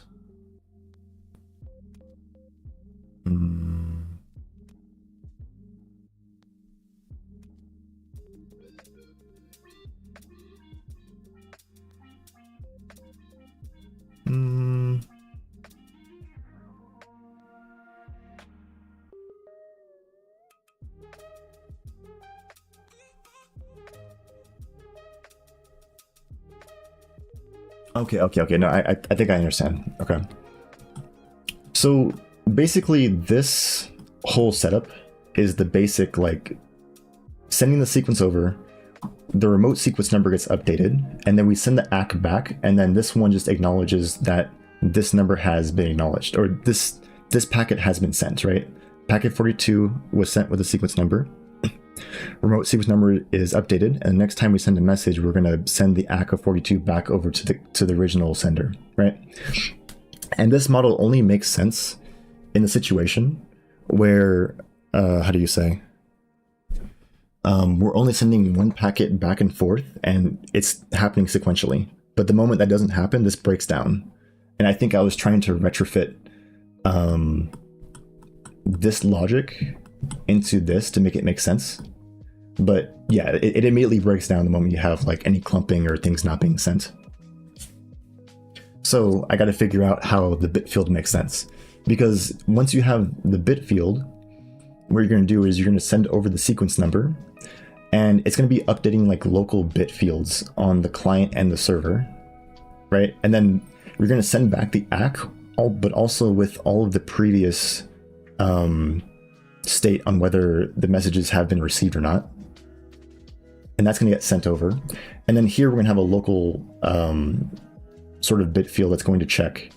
And it's basically just going to hold state on whether any of the individual packets starting from this one back have actually been received. If they haven't been received, and then this new packet acknowledges that that message has been received, then we're going to go ahead and update it and send out an ACK to the rest of the application, letting them know, like, hey, this message has been received, we're good for this particular packet, we can move on. So yeah, I think I'm going to go ahead and integrate the bit fields right now. Let me expand this a bit. Let's bring this out.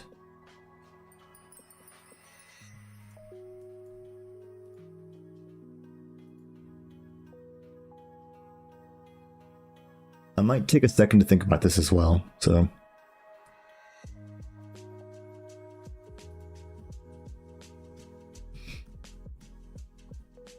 Okay, so I might be right back. Give me like 5-10 minutes. But yeah, BRB.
I think I'm going to expand it to 10 minutes. I'm just looking through some more stuff, writing some stuff down on my whiteboard. But yeah, I'll be back.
Okay, I am back.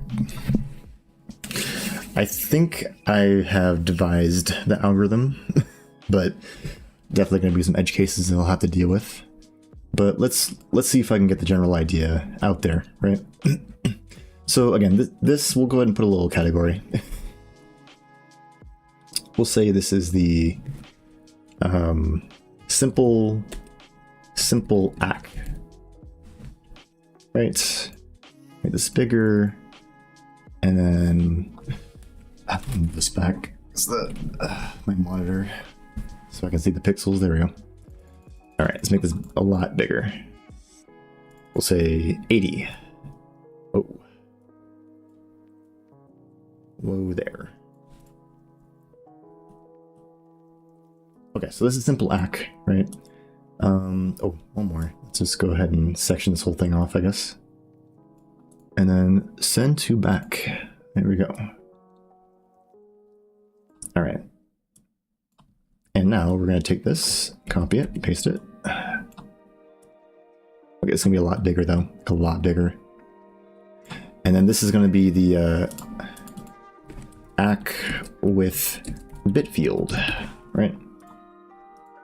Okay, and then we're just going to go through like a very basic, like idealized use case, and then we'll kind of like figure out the edge cases from there. So again, just to recover, the simple ACK, this just assumes that we're sending one message and getting one message back, like back to back, right? So that's the only way this works. So we send a number with the sequence, the current sequence number. This number gets incremented after every packet send, right? So it starts at 42. We send the packet, we increment the sequence number to 43, right? This remote sequence number is kind of like this server's understanding of what this current number is over here, right? So we send it over, and then once we receive the packet, we update it to whatever the sequence number inside the packet is, which in this case is 42. If it was like 43 or 44, it would update to that number instead, right? So we get that number, and then now whenever we send back a packet, it includes this most recent remote sequence number as the ACK.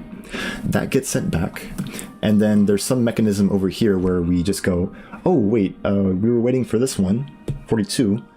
They got it? Cool. Okay, we'll go and acknowledge that. That'll trigger a function that can get propagated to the rest of the application, and then we go from there. And now we know that packet wasn't dropped or anything.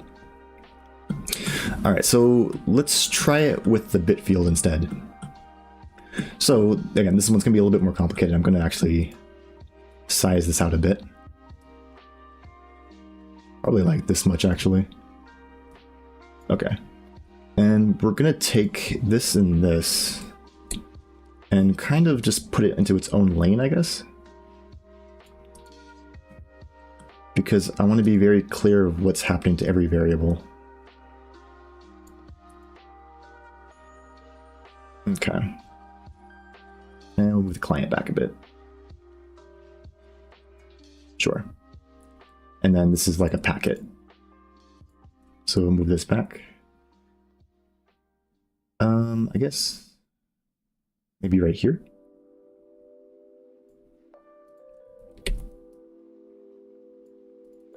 Yeah, just bear with me for a little bit. We'll go ahead and get this set up. Packets, okay. Okay. And the reason I'm adding space is because I want to add one more thing. Actually, you know what? Let's go ahead and get rid of this. Okay. And we're going to go ahead and add the bit field now. So the sequence number is kind of going to be this plus a bunch of bit field information. So we'll put this right here, or I'll leave it right here. And then we'll make another section for the bit field. Sent bit field. Right. And the bit field, as it says, is a bit field. So it's just a series of ones and zeros, right? We're gonna make this a bit smaller, but it's gonna be something like this. I guess it'll go over here. It's a lot smaller actually, so it's gonna be like a 1.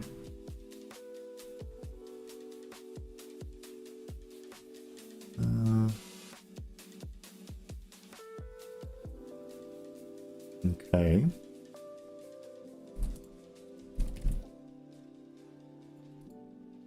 There we go.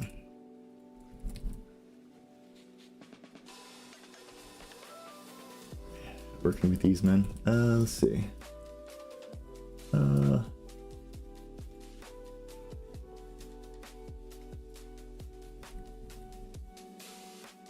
Okay.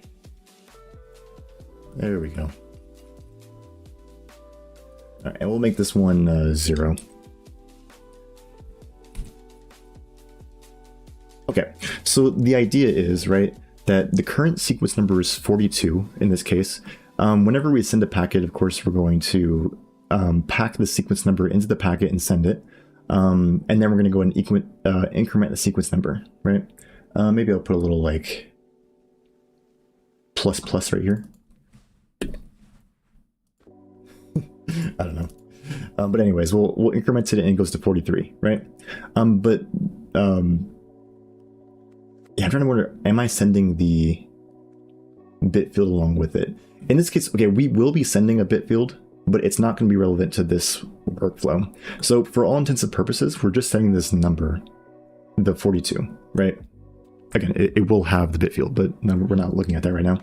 We'll send the sequence number over, right? And then we're going to go ahead and take the remote sequence number and move this back a bit.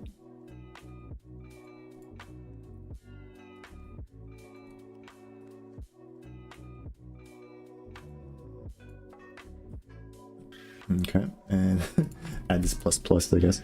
Okay, well, this isn't really a plus actually. So, oh, I moved my thing back. Why?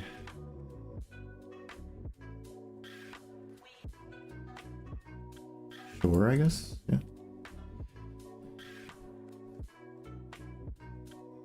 Okay, and then we'll bring this over.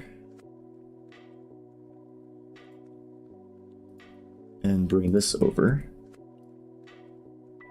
The sequence number, and I'm gonna put an arrow from here straight to here, if that makes sense, right? So this increments the sequence number over here. This one updates the remote sequence number to this number, right? From 41 to 42. I wonder if I can make this like a... I remember there's like an animation thing I could do. Yeah, there it is. Yeah, there we go. So we're updating the sequence number, right?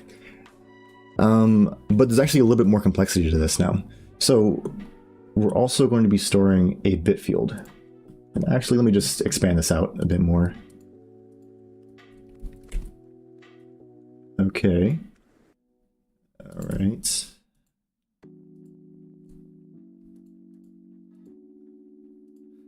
Gotta click each one, geez. What if I can group these? It'd be kind of nice. Okay, let's put it over here.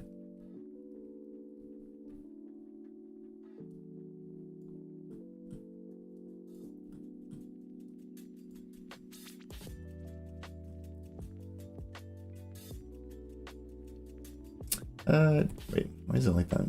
You know, I'm just gonna delete this background. It's kind of annoying. Just for now. So I can just move things around. Received remote bit field. Okay. So once this is received, we're going to send this packet over. The remote sequence number gets updated up to the 42, and this remote bit field gets updated as well. So this was the bit field before the sequence number was updated. We did receive this number, right? So what's going to happen is first, this bit field is actually going to shift over to the right one, right? So we're going to add a little text thing here saying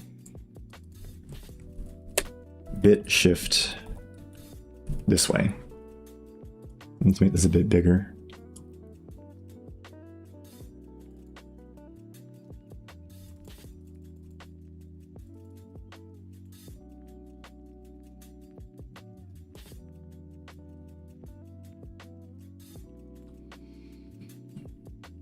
Okay, so we're going to bit shift this one over to the right one. So it's going to become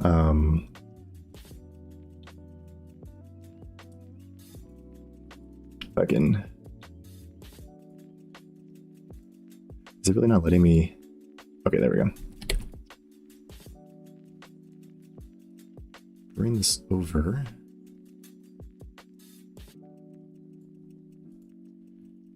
And one thing I can do is just drop this one off and put it over here. That's basically what's happening.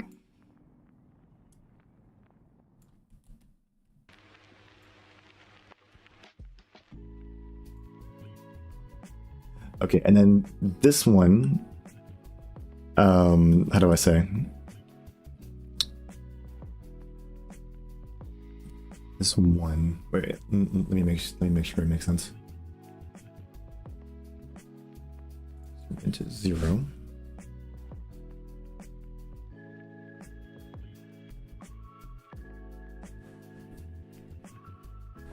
Actually, maybe give me a few more minutes. I'm gonna maybe finish up writing out this thing, and then I'll show you. Trying to show while I'm making it, it's kind of eh.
Okay, I guess I was a bit bit late this time, but yeah, I think I have the basic logic figured out, I believe.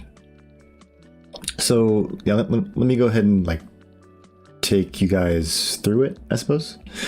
All right, so we start off with the client or whoever, it doesn't really matter, it's just whoever's initially sending the message. This will contain an ACK and a bit field and all this stuff. This client will participate in that. It's just we're not really focused on that part right now, right? It's not really that important because this ACK and bit field is relevant for this connection's like local sequence and whatnot. So it's not really relevant for like this whole sequence of events, I suppose, right? So we're going to ignore those and we're just going to worry about the sequence number. So basically, whenever we send a message, the idea is you have a local sequence number. This is like a running total. We're going to go ahead and increment that, and we're going to send the original number over as the current packet number. So now this sequence number is the actual packet number. Okay, so we send it over to the server, right? This packet gets received by the server. Again, the ACK and bit field are not really relevant right now. We're just worried about the sequence. I might as well bring that over, I guess.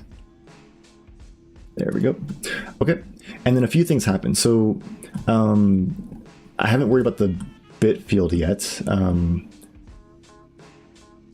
but we'll go ahead and we'll get into this one's bit field in a second. But basically, over here we have the remote sequence number. So this is the server's idea of what the most recent packet that was sent from the client, right? So we send over a new packet at 42. This is a new packet relative to the server's understanding of what the most recent packet was. So we're going to go ahead and update the remote sequence number to the new packet number. Now, it's not always going to increment it, right? Because UDP is it doesn't guarantee packets being sent in the correct order, right? So this could get jumped up to 43, 44, but for now we're just going to go with the case where it just increments it, right?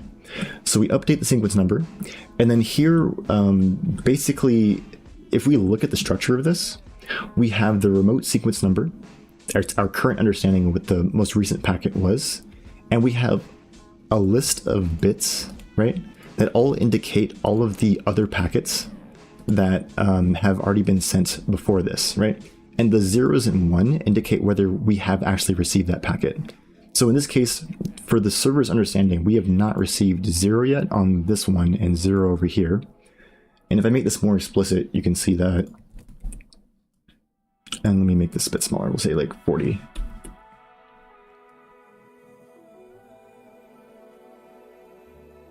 We'll make this text like 9, right? Bring this over here. Yep. So this is 40. This is 39. This is 38, and so on, right? So there you go, right? So this is 41. We know that this one's been received because it's the current sequence number, and everything before here just indicates all of the other packets that have been received, going back 32 bits. In this case, I'm only stopping to like 16 because I'm not trying to show the whole thing. So what we want to do is actually move over the number of times, or like the difference between these two, right? So if we move up one packet, then we're just going to bit shift over the distance between old / new remote sequence. Or I mean, more easily I could just say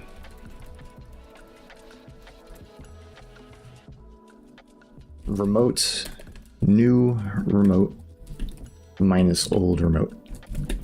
And let's go ahead and wean that out. There we go. Okay, so we're going to bit shift it over by the distance between this number and this number, right? In this case, it's 1, so we're just going to bit shift it over once, and then we're going to update the value closest to the, how do I say? We're going to update the value closest to,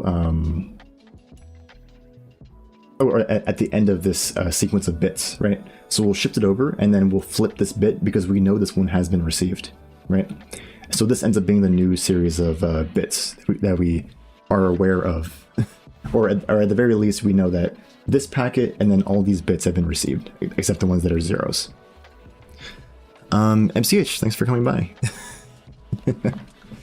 Just talking about some my little diagram for like my network packets being passed back and forth. So yeah, I'm about like halfway through it. But yeah, thanks for coming by. Oh, and I got my little reminder to check out the engine. All right, okay, but yeah, just to recap really quick from what has happened up until this point. We have the client, it has a current sequence number, right? Again, this sequence number represents the current packet that's being sent, right? So we pass this number directly in, right? And maybe I can make that more clear that this is going to go right here. Okay.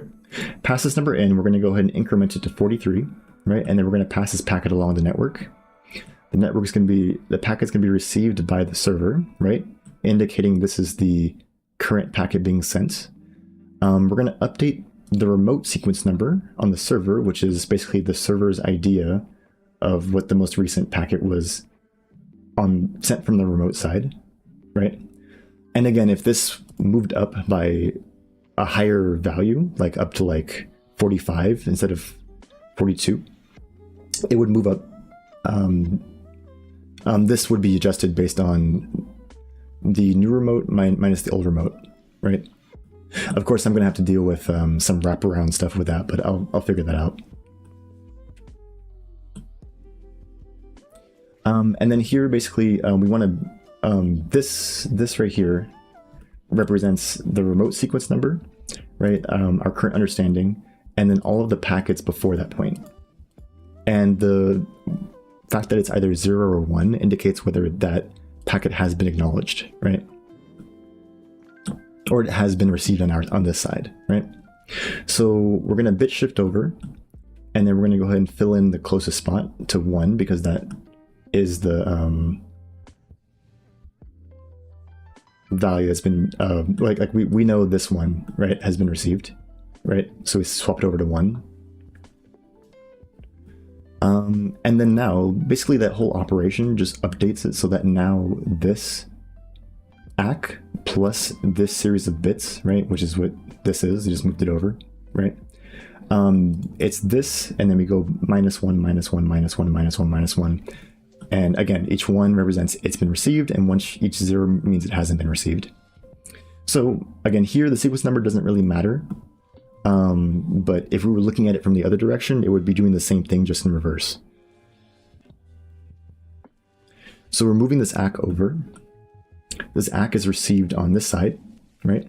And then what we need to do is basically figure out which one of these have been updated, or like which ones have been acknowledged, right? This XOR is invalid currently. Basically, we can change this to 1, and all of these should be zeros. Forgot to change that, my bad. Okay, there we go.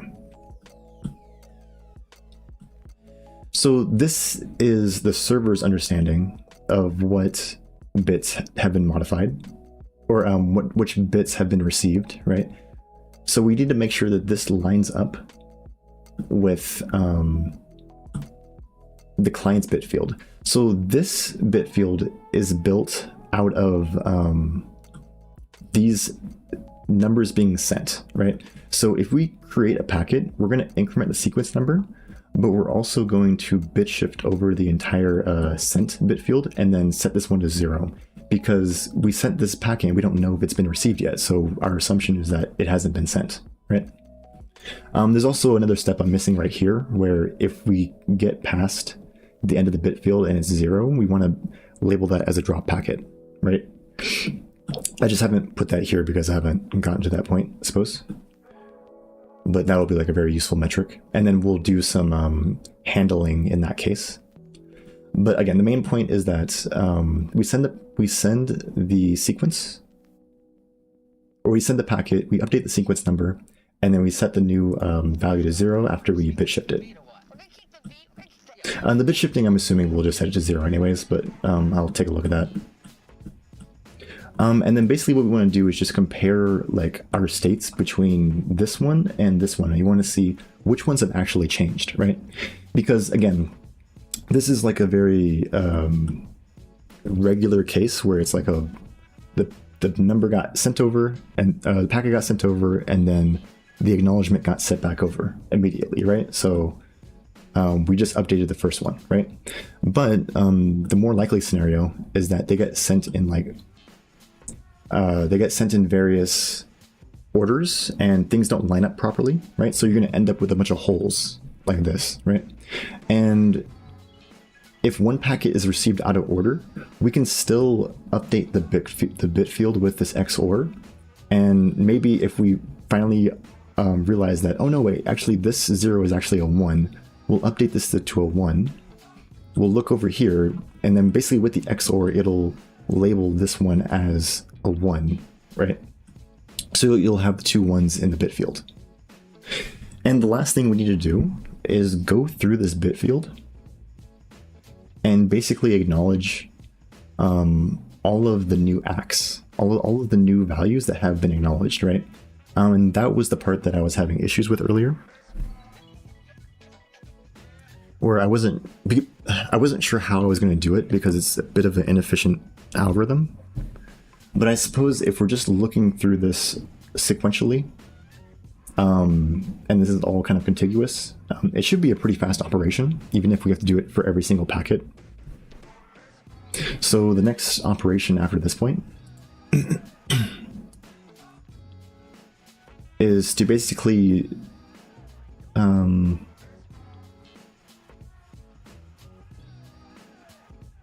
take each of the ones that have been XOR'd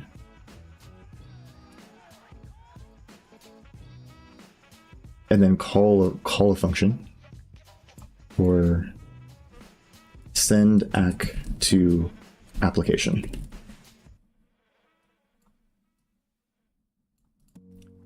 So that's basically what's happening. And then we're going to loop through all these bits, and then if one of them also is 1, we're going to go ahead and run the same function, essentially acknowledging it. And if we keep running through all these packets, and again, we move this back and then we bit shift it, and then one of the values that gets bit shifted out is a 0. That means that packet was never acknowledged and it was a drop packet. And then of course, in that case, what we want to do is go ahead and resend it, depending on whether it's a reliable packet or it's a not reliable packet. So if it's a reliable packet, then we just go ahead and create another packet and then go ahead and associate it with the application. That's all like application logic. and then go ahead and resend that packet, and then wait for it to get resent again. And then we just keep rolling on, and that's basically it. So I think I understand it. I think that's my understanding of this whole Bitfuel situation. Sorry if I spent a bunch of time just making this diagram, but I had to really make sure that I understood this. So now it's basically just going to be me translating this into code. I'm going to be right back. Give me a few minutes. I'm going to go ahead and use the restroom.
Okay. I am back. Yeah, I think I might go ahead and call it early for myself today. I'm gonna go ahead and implement this. I don't know, I might maybe make some videos discussing this at some point. This was mainly me just trying to understand this code and make sense of it, I suppose. But yeah, I was thinking since I am building the system kind of from scratch, maybe I should make some videos discussing it.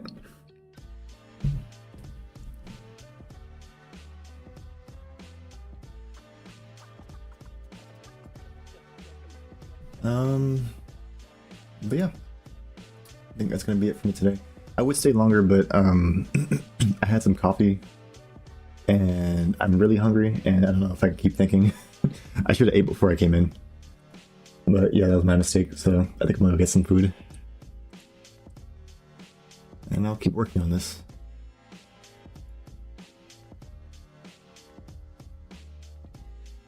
So let me check if there's anything else I wanted to say before I end the stream.